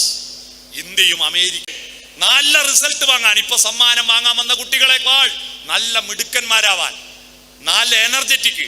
ഇന്നത്തെ പാഠം ഇന്ന് തന്നെ പഠിക്കുക. നാളത്തേക്ക് ഇന്നത്തെ നിങ്ങളെ ചാകാൻ അനുവദിക്കരുത്. This is the first day, rest of my life. എന്റെ ബാക്കി ജീവിതത്തിന്റെ ആദ്യത്തെ ദിവസം ഇന്നാണെന്ന് ഓരോ ദിവസവും ആലോചിച്ചുകൊണ്ട് നിങ്ങൾ ഉത്തിഷ്ഠത ജാഗ്രത പ്രാപ്യവരാൻ നിബോധത, എഴുന്നേൽക്കൂ, ശ്രദ്ധയോടെ ജാഗ്രതയോടെ ഇരിക്കൂ, ബോധമാർജിക്കുവാനുള്ള പ്രാപ്തി നേടൂ. അങ്ങനെ മുന്നോട്ട് പോകണം എന്ന് മാത്രം അഭ്യർത്ഥിച്ചുകൊണ്ട് ഈ സമ്മാനത്തിന് അർഹരായ മുഴുവൻ കുട്ടികളെയും അഭിനന്ദിക്കുന്നു. അവരെ പഠിപ്പിച്ച അധ്യാപകരെ അഭിനന്ദിക്കുന്നു.